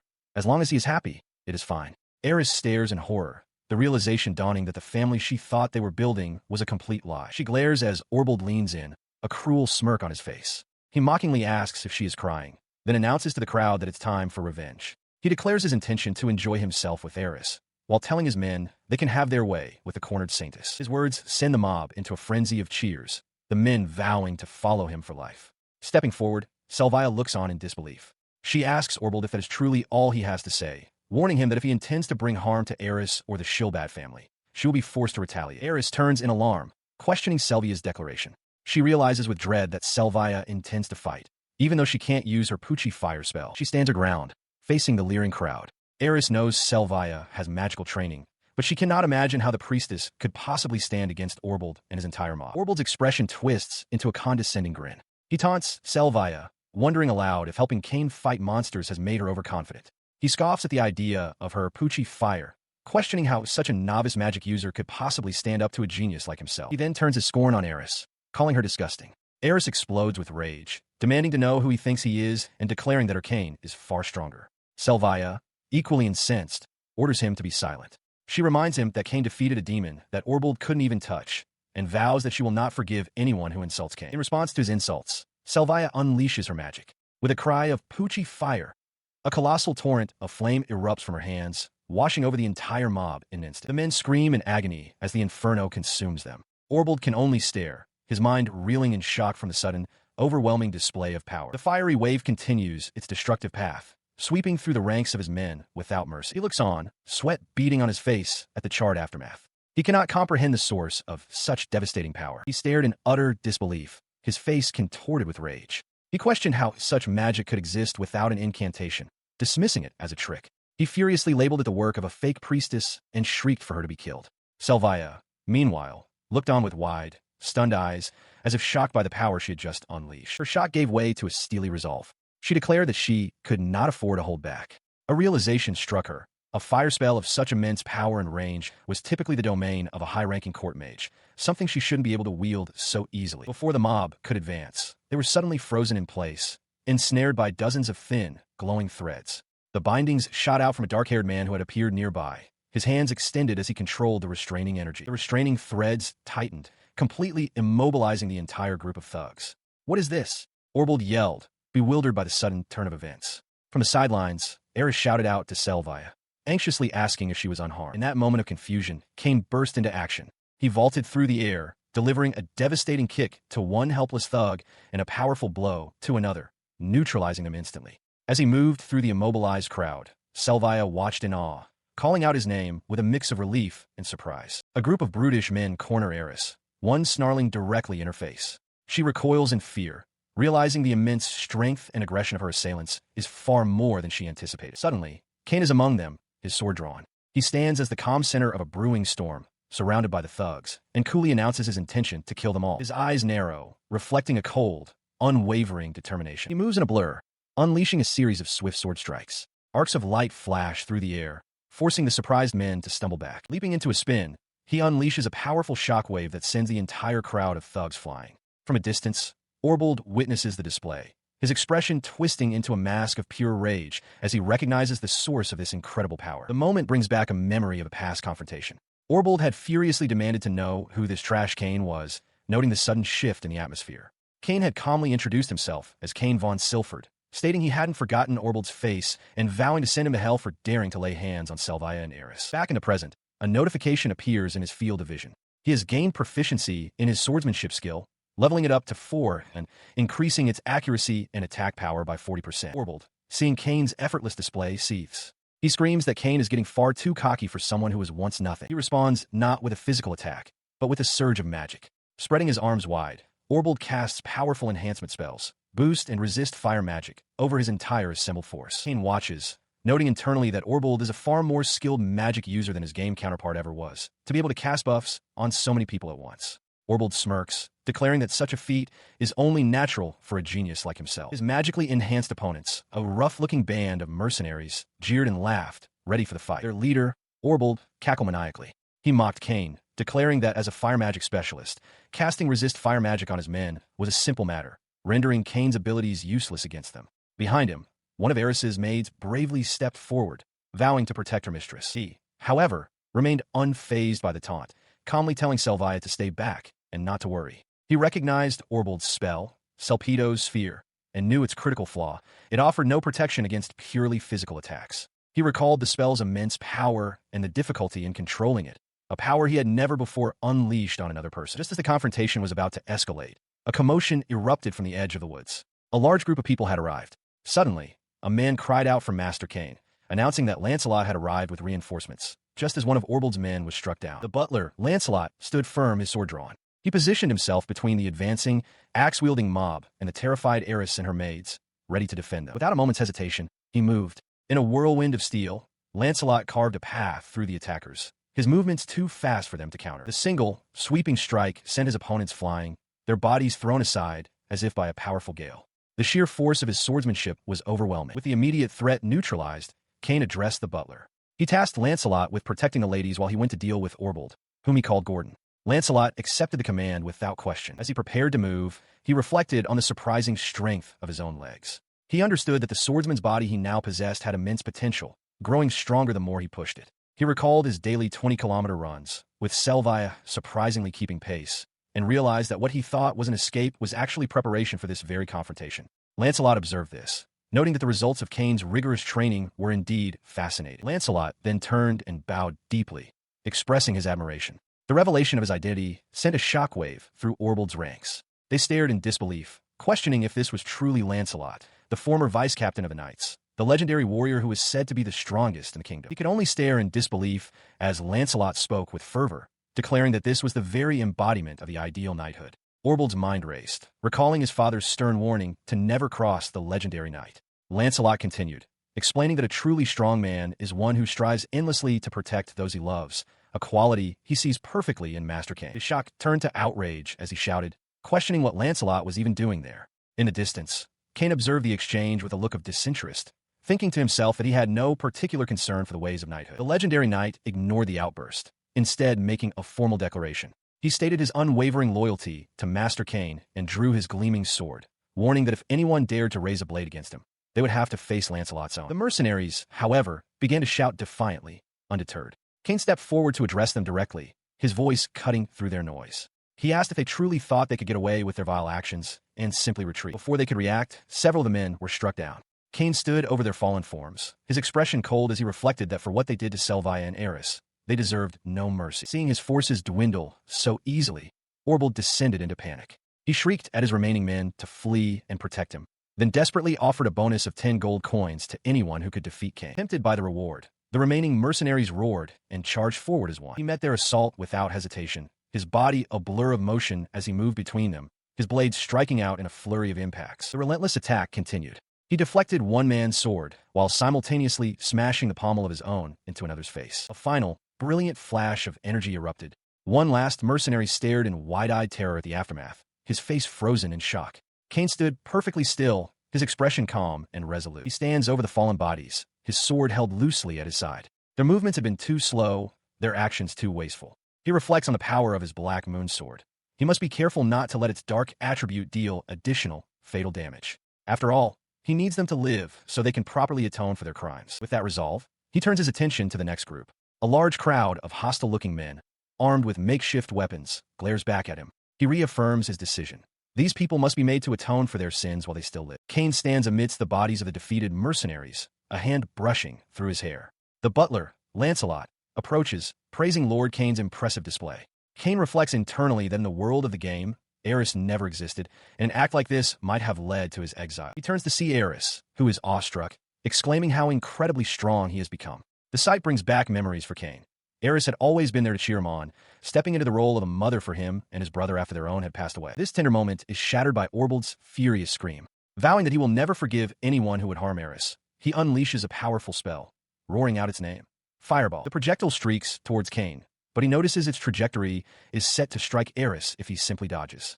A confident smirk crosses his face as he deems the tactic amateurish. With a powerful cry, he swings his sword, not to block, but to shatter the fireball. The spell bursts into multiple smaller pieces that arc harmlessly over his head, leaving both Orbald and Selvia staring in utter disbelief. Orbald reels back, aghast that his fireball was nullified. Selvia, her eyes wide with realization, explains that this is the effect of Lord Kane's unique skill, the Sword of the Black Moon.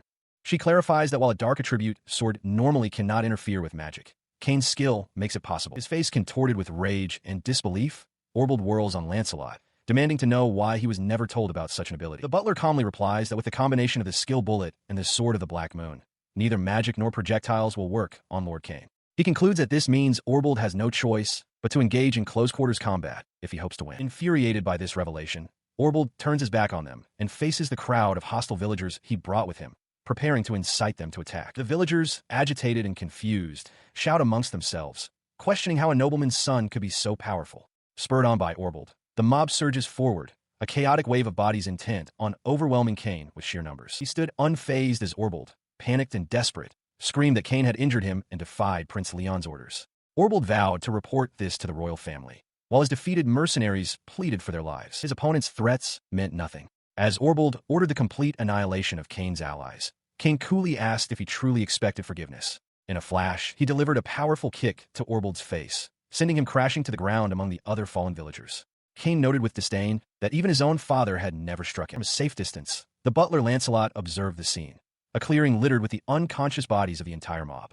He recalled Kane purchasing a particular item from a merchant in Eden Slot. On the ground, Orbald stared up in utter shock, unable to comprehend the immense gap in their strength. Lancelot then approached, presenting a large bundle of scrolls. Kane took one, unfurling it before the defeated Orbald. He calmly asked if this was what Orbald had in mind. A slave contract scroll. This was all part of a calculated plan, rooted in knowledge from another world. In the game known as Apocalypse, the most effective way to build a private army was to create a core composed entirely of slaves, using the very item Kane now held. Holding the scroll aloft, Kane addressed the defeated men. He informed them that he had purchased over 100 such scrolls, a fact well known among the nobility. He issued a chilling warning. Signing the scroll and then defying his command would trigger a curse, inflicting a pain so agonizing it would feel like running towards death itself. At this, Orbald let out a guttural scream of pure terror. He continued his lecture, questioning if the world's only rule was to kill or be killed. He mused that while nobles possess great power and wealth, they are often targets. Therefore, capturing them as slaves provides a significant advantage. In the game, he recalled, having a party with absolute loyalty and obedience was far more efficient than any other method. Lancelot listened, his expression one of shock. He understood the grim mechanics of the system. If a slave's loyalty dropped below 10, they were branded a traitor, their mind shattered. Absolute loyalty was maintained through absolute fear. The butler realized Kane's true intent. He was offering these bandits a chance to atone through servitude, a fate far better than the execution they would otherwise face. Kane then addressed the terrified villagers directly. He declared that he could never entrust Selvia's protection to them, as they would only betray him again. He revealed his knowledge of their deception.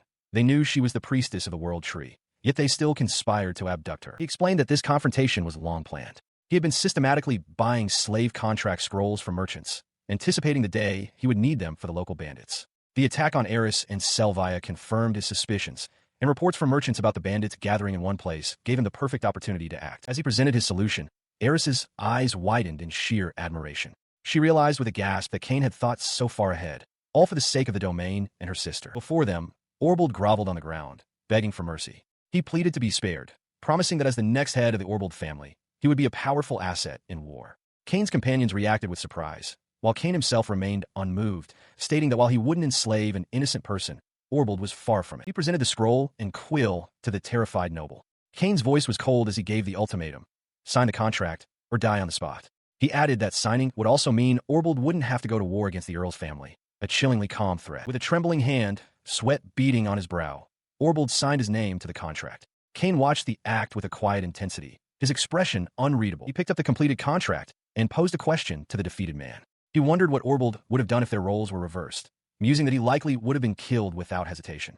Kane then offered a sliver of reassurance, stating that he had no intention of giving any unreasonable orders. He then explained the true purpose of this contract. A time may come when they must face Prince Leon's army, and on that day, Orbald will be called to fight as reinforcements for the Earl's family. Now bound, the man known as Gordon Schubaltz swore absolute loyalty to Kane, his face a mask of terrified determination. From the hills, the roar of the other men accepting their fate echoed across the landscape. The terms of the contract were absolute.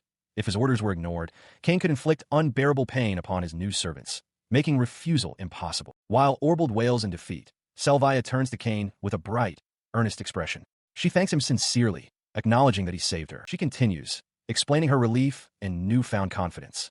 Having the power to protect herself, thanks to the Albedos fire magic he taught her, is incredibly reassuring. She also expresses her gratitude for his protection of Aerys. Nearby, Aerys remarks to the butler in astonishment, realizing it was Kane who taught Selvia such powerful magic. At the same time, Kane addresses the defeated mercenaries, offering them a contract of servitude. He stands before the entire group, his voice booming with an ultimatum: choose death or servitude. He makes it clear that he will kill them without hesitation if they do not swear their allegiance to him. In response to his command, every single mercenary bows their head and kneels in submission. With his new army secured, he turns to the kneeling Orbald and issues his first order. Orbald is to report to the royal family that Kane is treating Selvia as a slave, a deliberate lie to be spread as rumor. This audacious political maneuver stuns Kane's father, who marvels at his son's ability to improve relations with the Orbald house. Aerys is equally impressed, declaring Kane's martial and political skills to be amazing. Kane simply smiles, informing Orbald that their houses are now allies. He then addresses his new soldiers, christening them the Schubaltz Corps. He orders them to immediately run back to the Schubaltz estate for special training, starting with 1,000 sword swings, as his family watches with admiration. As they prepare to leave, he stops them. He admonishes them for their lack of ambition, declaring that their new goal is to become the strongest army in the world, powerful enough to defeat even the famed Atlas Imperial Guard. A manic energy crackles around him as he reveals his plan. He will train them to subjugate S-rank monsters within half a year. This is merely a stepping stone. Forging them into the strongest force will be, in his words, a piece of cake. He has spent the last 2 months relentlessly training the Schubaltz Corps, pitting them against high-danger monsters in what feels like a world of constant slaughter. Thanks to his brutal regimen, all his men have reached level 50 or higher, their skills in swordsmanship, archery, and medicine honed. They are now equivalent to C-rank adventurers. Their return to town is met with a hero's welcome. The streets are lined with cheering crowds, hailing the Schubaltz Corps and their leader. "Bonsai, Lord Kane," they shout, celebrating their new hero as Selvia looks on in astonishment. The people's admiration is palpable. One young boy even declares that no matter what monster appears, Lord Kane will handle it, and that he wants to serve under Kane when he grows up. Selvia remarks on Kane's incredible popularity, noting that she feels proud just by association. Kane pats her head, thanking her for her hard work. He explains that since the local Adventurers Guild couldn't handle the monster threat, the people have been immensely supportive. He also observes that Selvia has kept her promise not to use fire magic for 5 months, which should fulfill the conditions for her to acquire a certain skill. He reflects on their progress. His own level is 31, while Selvia's is 25. He realizes that with just a little more effort, they will be able to take on S-rank monsters. If they can achieve that, their levels will skyrocket. His fist clenches with determination. Meanwhile, some of his men marvel at their new reality. One can't believe that they, once despised as mountain bandits, are now being hailed as heroes. Another remarks that in this world, those who can't eat are simply discarded. This sentiment spreads through the core. Men weep with joy, overwhelmed with gratitude for being made Kane's slaves, exclaiming how happy they are to have 3 warm meals a day and a proper room to sleep in. Kane observes them, noting that most were runaway serfs or deserters who have clearly endured considerable hardship. He turns to the adoring public and shouts for them to listen closely. He declares that he is a depraved nobleman who treats Selvia like a slave, forcing her into dangerous battles. He reminds them not to forget that he is their favorite, and Selvia is his. Selvia looks up at him, utterly stunned. His face twists into a menacing grin as he proclaims that everything is for the glory and prosperity of the Shobalt's family. Selvia, though terrified by his sudden change in demeanor, manages to stammer out words of encouragement, telling him to do his best. The smile vanishes. A single tear traces a path down his cheek as he looks away from the crowd. He had thought he heard their voices, the whispers of criticism that had followed him just a short while ago, calling him a depraved nobleman for forcing a young girl to fight on the front lines. He listens in silence as the mercenaries he commands shower Selvia with praise. One of the men thanks her for a fire attack, noting that with her and her husband fighting together, the number of monsters they have to deal with has plummeted. Selvia, beaming, replies that being called husband and wife is simply a statement of fact. Another mercenary chimes in, calling her a powerful mage. The praise and the casual mention of their marital status leave Kane speechless, a single bead of sweat rolling down his face. Selvia clings tightly to Kane's arm, her face flushed with emotion. She declares that she must strive to be more useful to him, feeling she hasn't yet earned the title of saint that the soldiers have bestowed upon her. Kane, meanwhile, looks deeply uncomfortable with the public display and the attention from the watching crowd. He lowers his head, a bead of sweat tracing its way down his temple. While he is pleased by her affection, he can't shake the feeling that to any onlooker, it appears as though he is exploiting her kindness. Her voice cuts through his thoughts as she looks up at him with unnerving intensity. She asks why he won't use that medicine on her, promising that if he does, she will become his devoted slave out of sheer gratitude. Kane is taken aback, realizing she is referring to the clothes-dissolving magic potion developed by the pharmacist, Ruru. He firmly tells her that she doesn't need to use such a thing. Her desperation, however, triggers a memory of Orbald forcing the potion down her throat, and then ordering Kane to make Selvia kiss him and use the potion to melt his own clothes. The eyes of the public are upon them. To maintain their cover, they must continue their performance as villains. Selvia plays her part with gusto, her face alight with feigned wicked glee. She declares to the cheering crowd that she will use the potion on Kane, enslave him, and whip him into submission, eliciting a roar of approval from the onlookers. She turns to him with a serene smile, but he is visibly flustered by the entire spectacle.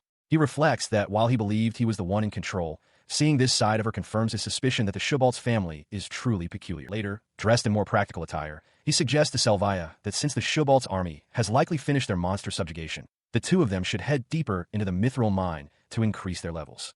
Selvia claps her hands in delight at the prospect of being alone with him, but their conversation is interrupted by the sudden arrival of the butler, Lancelot. The butler hurries towards them, calling out Kane's name with urgency. Kane's thoughts, however, are still on the Mithril mine, a dungeon from the game filled with formidable creatures. He muses that efficient monster hunting there could yield high-purity Mithril, and an enhanced recovery ability would make the expedition even more fruitful. His focus snaps back to the present as Lancelot explains the situation.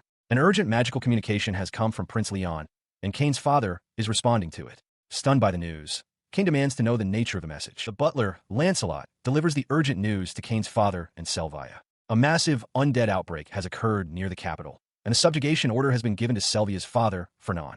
Furthermore, the Shobalt's family has been commanded to assist Fernand's forces and to overlook any of their requests, a detail that causes Kane's father to scowl. As Selvia cries out for her father in distress, Kane understands the true nature of the situation. He realizes Prince Leon is using a legitimate order to send Selvia's father to his death, all to torment her. Meanwhile, Prince Leon reflects on his scheme. He sees it as a stepping stone for the Shobalt's family, yet he feels a flicker of unease, sensing that the two families may have become too close for his comfort. Back with Kane and Selvia, the butler informs them that Prince Leon is waiting to speak with Kane.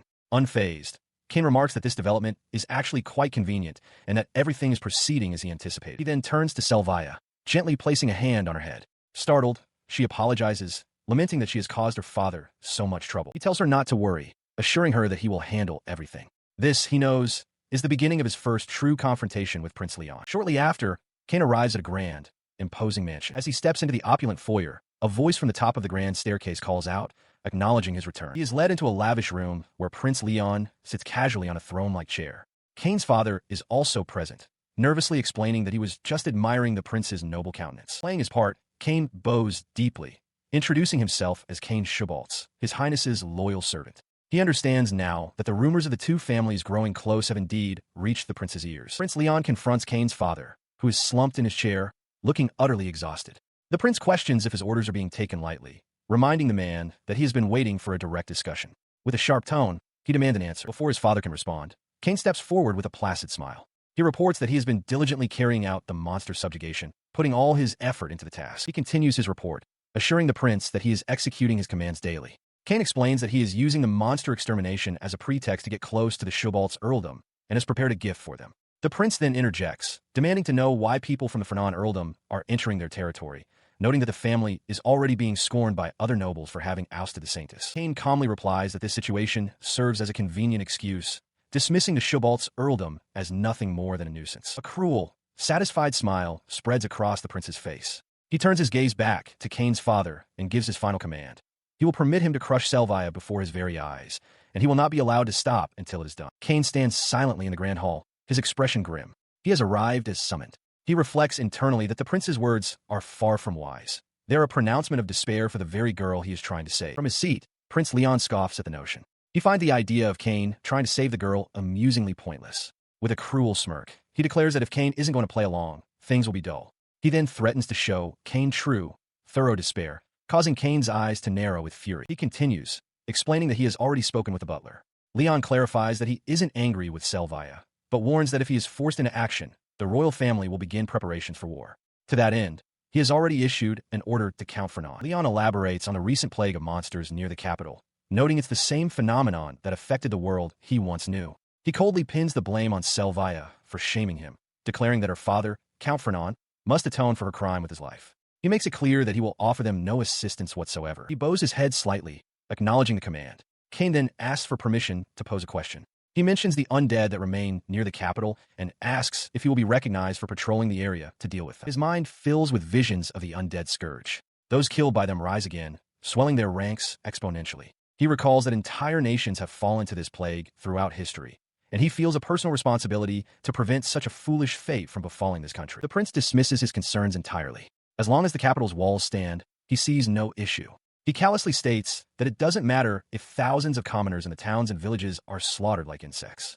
Hearing this, Kane's conviction solidifies. The prince is an utterly depraved man. He had understood the prince's wickedness from the game scenario, but the reality is far worse than he ever imagined. He knows that defeating Prince Leon is supposed to be the hero Abel's role, but a new resolve forms within him. He will crush the prince himself before Abel ever gets the chance. Later, Kane stands before his father. The older man makes a solemn promise on behalf of the Shubalt's family. They will not interfere in this matter in any way. Kane bows deeply before a large, dark sphere with glowing, menacing eyes. He formally reports his thanks to His Highness, Prince Leon's loyal servant. The sphere responds, its voice echoing with authority, addressing him as Kane and expressing relief upon hearing his report. He stood before the oracle sphere, head bowed, as Prince Leon gloated from his throne. The prince declared his intent to fulfill their agreement. He would drive Selvia to despair and claim her right arm as his prize.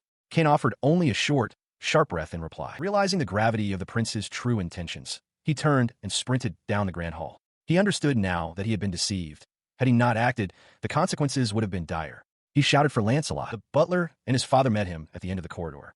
Without preamble, he issued a direct order. Summon Gordon of the Orbald family at once. His father questioned the decision, surprised that he would involve the Orbald family. Kane met his gaze with unwavering confidence, assuring him there was no cause for concern. All preparations were already in place. He considered the unfolding plot. With the Shubalt's family being framed for the Undead outbreak, the only way to save Selvia's father was to personally defeat the entire Undead Legion. It was a desperate gambit. The Undead were already swarming battlefields and appearing in populated areas, a tide of death that seemed unstoppable. He wondered if this was the work of a necromancer. Yet within this crisis, he saw an opportunity. If handled correctly, this disaster could become a perfect boss rush, a chance to gain immense power rapidly. All the necessary pieces were aligning. Just as he had planned, Gordon of the Orbald family arrived at the palace on a magnificent white steed. Prince Leon, witnessing the arrival, was utterly bewildered, demanding to know what was happening. Elsewhere, Kane oversaw a bustling workshop where craftsmen were hard at work. He turned to the stunned prince and explained the situation with a calm smile. He urged Leon to hurry, revealing that his own Shubalt soldiers were being outfitted in the armor of the Orbald family. It was, he claimed, a way to repay his heroes for their efforts. The prince's composure finally shattered. He shrieked in disbelief, realizing Kane's true intention, to aid Selvia's father. The thought of Kane siding with the Orbald family against him was a betrayal so profound it was, in his mind, the worst possible outcome. With a triumphant, almost cruel smile, he dismissed the prince's outrage. He explained that it was no trouble at all, as he had already established a reputation in the Albion kingdom under the alias Baron Gordon Orbald, the monster slayer. He taunted Leon, questioning if he truly thought such a flimsy pretext would stop him from saving a noble house. While he expected the prince might send assassins after Gordon, he considered it a minor nuisance. Leon could only scream in impotent rage. He reassures the fallen Aerys and Selvia, telling them not to worry. He promises his protection and explains that he has already dispatched his guards to escort them to safety. Internally, he suspects Aerys might be looking for Gordon. Continuing his explanation, he instructs Aerys that he and Selvia will disguise themselves as Gordon's subordinates. They will then head toward the reinforcements, with Gordon formally acting as their commander.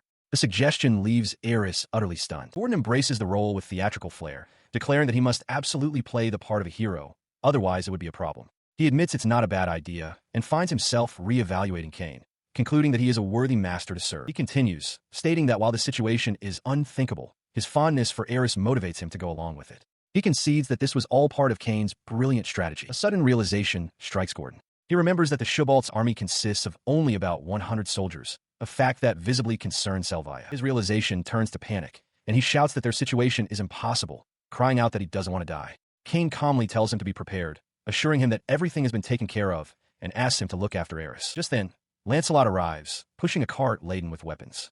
He announces that 100 Mithril swords are ready from Master Kane. Gordon stares in disbelief. Kane explains that this is the Shubalt's family's trump card.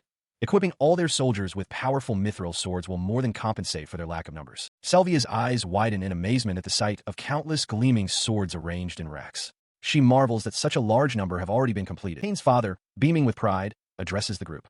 He clarifies that while the swords for Lady Selvia are not yet engraved, the Mithril sword for Kane's troops are ready and scheduled for deployment. He clasps his hands, expressing his great anticipation. The news stuns Orbald. He questions how it's possible to equip an entire army with such powerful weapons, something he thought only the Atlas Empire's Imperial Guard could afford. He wonders aloud how they could have possibly produced so many Mithril swords, given the immense funds required. His shock deepens as he realizes the further implications. To fully utilize the potential of Mithril, every single soldier would need to have mastered the swordsmanship level 2 skill. The thought of an entire force armed to such a degree is staggering. As Orbald shouts in disbelief, the butler, Lancelot, bows deeply before Kane. He calmly informs Gordon that he personally trained the young man for 2 months. Orbald can only yell Lancelot's name in utter astonishment. A cold smirk spreads across the father's face. He remarks on how wonderful it is to have a subordinate who understands his intentions without being told, revealing he pushed the soldiers to the brink of death to achieve this result. He notes that while they are not yet his ideal army, they have succeeded. Kane remains silent as Selvia laughs nervously beside him. He then turns his attention to his son, stepping forward while holding an ornate and powerful-looking sword. He announces to Kane that the preparations are proceeding as planned. The sight of the weapon catches Kane completely by surprise.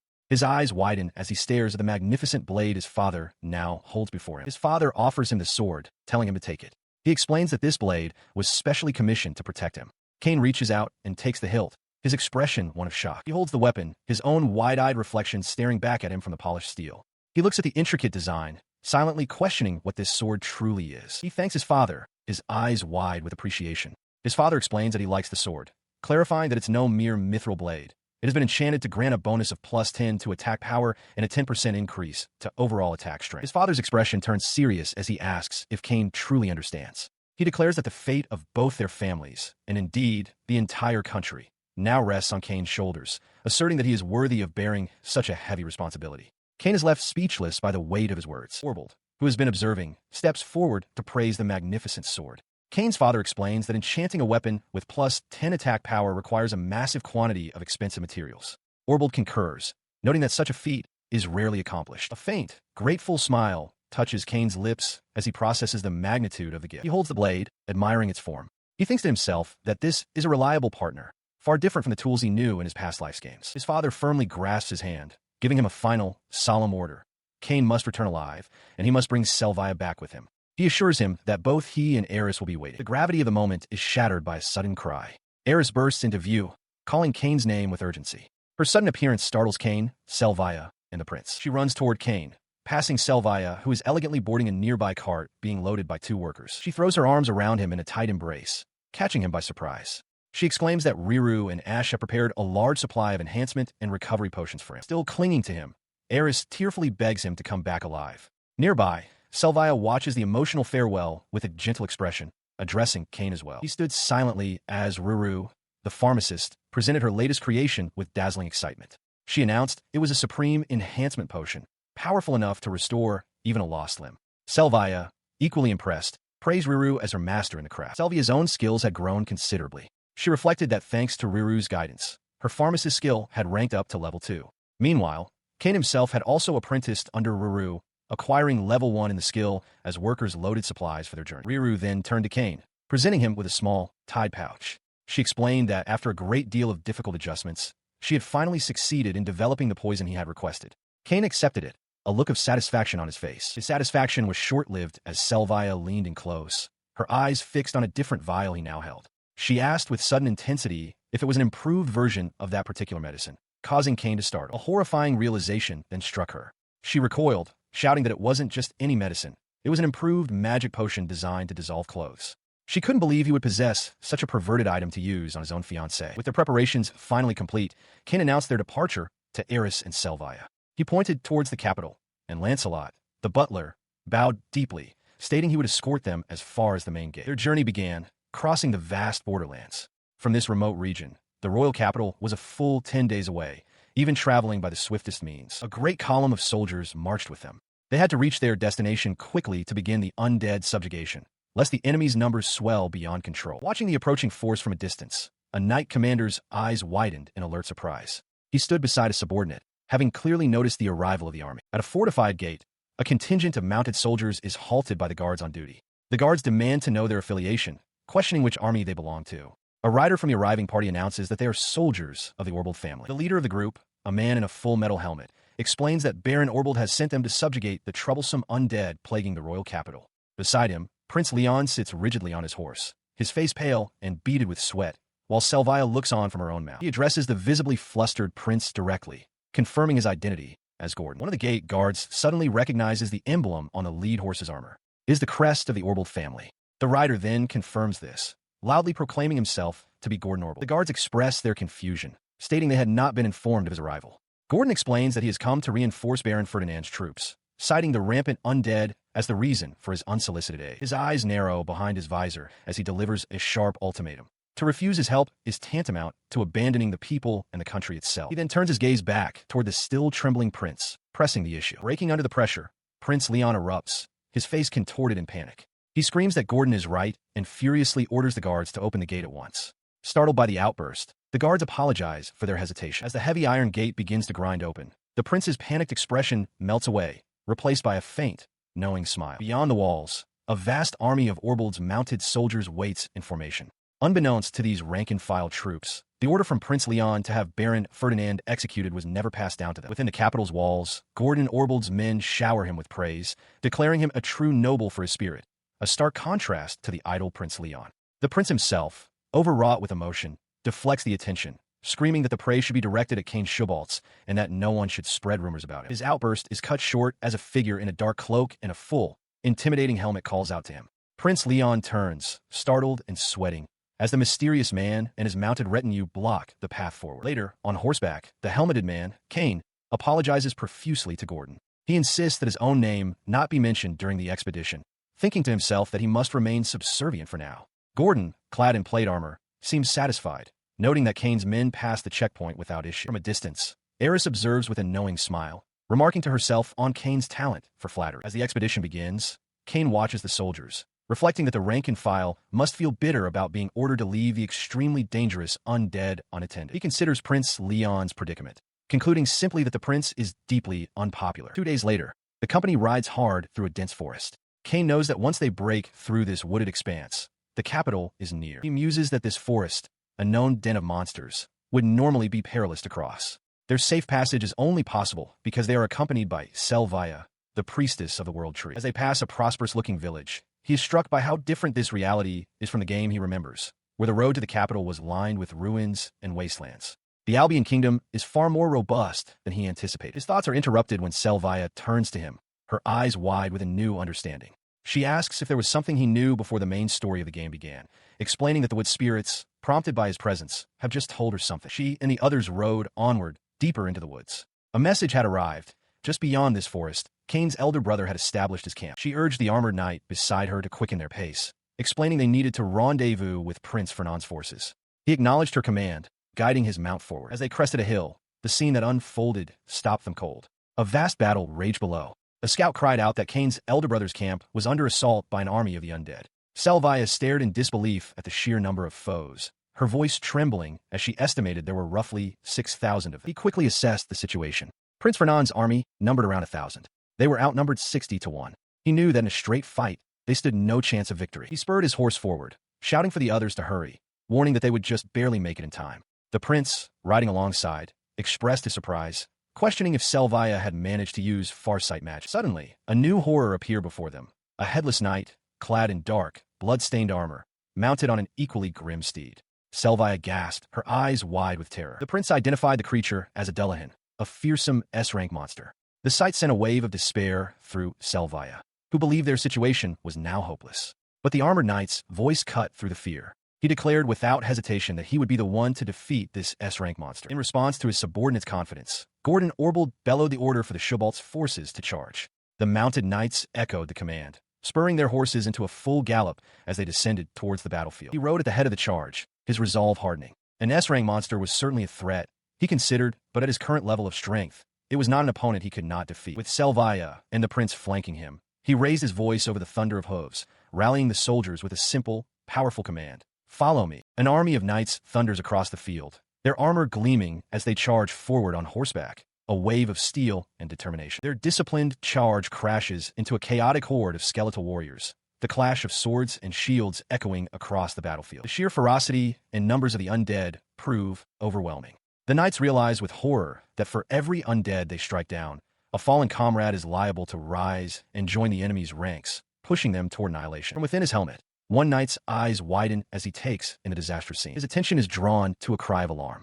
Selvia, her armor battered and face bloodied, is forced to her knees, defenseless before the towering, headless knight. The headless rider raises its greatsword, preparing to execute the fallen priestess. She closes her eyes, bracing for the inevitable blow, her breath ragged from the fight. However, Kane recognizes the true threat. He identifies the creature as a Dullahin, the strongest class of undead. It is an S-rank monster, with an estimated level of 50, far superior to his own. Facing impossible odds, he pulls out a small vial. It's a special elixir developed by Riru, designed to precisely have his HP. Without hesitation, he drinks it, and a surge of power crackles around him. The potion activates his skill, Giant Killing. When his HP is below half and he faces a higher-level enemy, his attack power and agility increase by 100%. A new resolve hardens his gaze. He charges onto the battlefield aboard his warhorse, desperately shouting that he must make it in time as he carves a path through the swarming undead. His eyes, sharp and focused through the slit of his full helm, lock onto the scene ahead. The Dullahin standing over its victims, with Selvia lying motionless nearby. With a defiant roar, he spurs his horse forward, intercepting the Dullahin's massive blade just as it's about to execute another kneeling knight. The blonde knight looks up, stunned, recognizing the voice and questioning if it could truly be Kane. The armored rider confirms his identity, announcing to Viscount Ferdinand Edward that he has arrived with the Kane Shubalt's army as reinforcements. Behind him, a formidable line of soldiers in matching full-plate armor materializes, their swords drawn in unison. A murmur of awe ripples through the newly arrived troops as they realize that it was Lord Kane himself who had bestowed upon them the Mithril equipment they now wielded. This realization erupts into a thunderous cheer, the entire army roaring their hero's name. Edward remains kneeling, utterly shocked that Kane would come to his rescue. Kane looks down at the Viscount, noting that the Mithril sword saved him from the Dullahin's blow. He then issues a command. Edward is to retreat into the forest, and the Shubalt's army will cover their withdrawal. The order startles Edward, who looks up in confusion and asks for clarification. The forest? Instead of a direct answer, Kane points past him toward the enemy lines, his voice ringing out with a proclamation.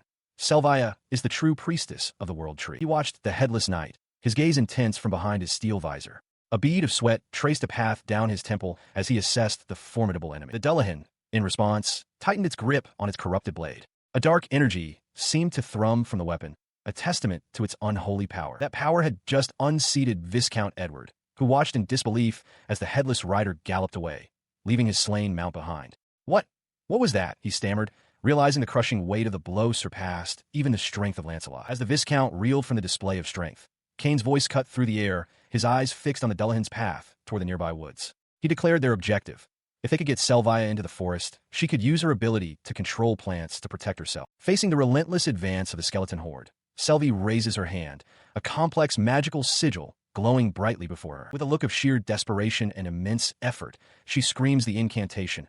Albert is fire. The spell erupts from its focal point, sending a shockwave of pure energy rippling across the battlefield. A blinding flash of white light engulfs the front ranks of the undead army, vaporizing them instantly. The explosion expands outward in a devastating wave, annihilating a vast portion of the skeleton horde. In the aftermath, the Shubalt's soldiers shield their eyes, staggering back from the sheer force of the blast that has cleared the field before them. As they recover, Selvia calls out, announcing that she is Selvia of House Ferdinand, here to help. The soldiers look back, one exclaiming in disbelief that she was the one who cast such powerful fire magic. Before they can process this revelation, another figure charges into the fray.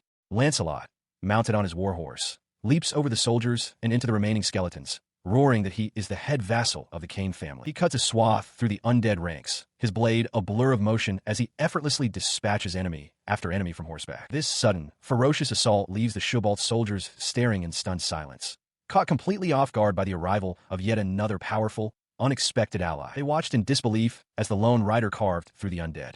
One of them recognized the man with a gasp. The legendary knight, Lancelot. He continued his relentless charge, his blade a blur as he shattered skeleton after skeleton, clearing a path through the horde. Meanwhile, from another part of the battlefield, Confronting Orbald of the Shubalt's family watched with a twisted grin of fury. He cursed his enemies, declaring that he would show them true power before unleashing a spell of his own. Fireball. The incantation resulted in a series of massive, fiery explosions that blossomed across the battlefield, incinerating swaths of the skeleton army in an instant. Watching the devastation from afar, Viscount Edward Ferdinand realized with shock that Gordon's magical talent was genuine. He couldn't believe that even a member of the Orbald Shubalt's house was present. His attention was pulled away as Selvia rushed to his side, calling out to him as her father. Looking down at his daughter, his expression softened with relief and understanding. He then turned to his assembled troops, his voice ringing with authority. He commanded a full retreat into the forest, assuring them that it was now safe. He declared that they would be the ones to deal with the enemy now, and ordered his men to protect him as they engaged. In response to the ongoing threat, one of the Shubalt's commanders ordered his archers to retaliate. He called for the heavenly arrow technique, and as one, the soldiers loosed a massive volley of arrows toward the remaining undead. The arrows soared through the sky as the soldiers on the ground braced themselves, raising their shields and swords in a unified defensive formation, ready for the enemy's next move. As the soldiers engaged the enemy, Viscount Ferdinand watched in disbelief, his face bruised and grimed with dirt. He could not comprehend what he was seeing, soldiers deflecting arrows with their swords. From a distance, Kane observed the battle with a calm, knowing expression. He had granted them skills, one that gave all members a 50% chance to repel projectiles, and another, swordsmanship level 2, which increased their accuracy by 20%. Emboldened by this new power, one of the Shubalt soldiers raised his sword and declared that these were Kane's forces, and they were not to be feared.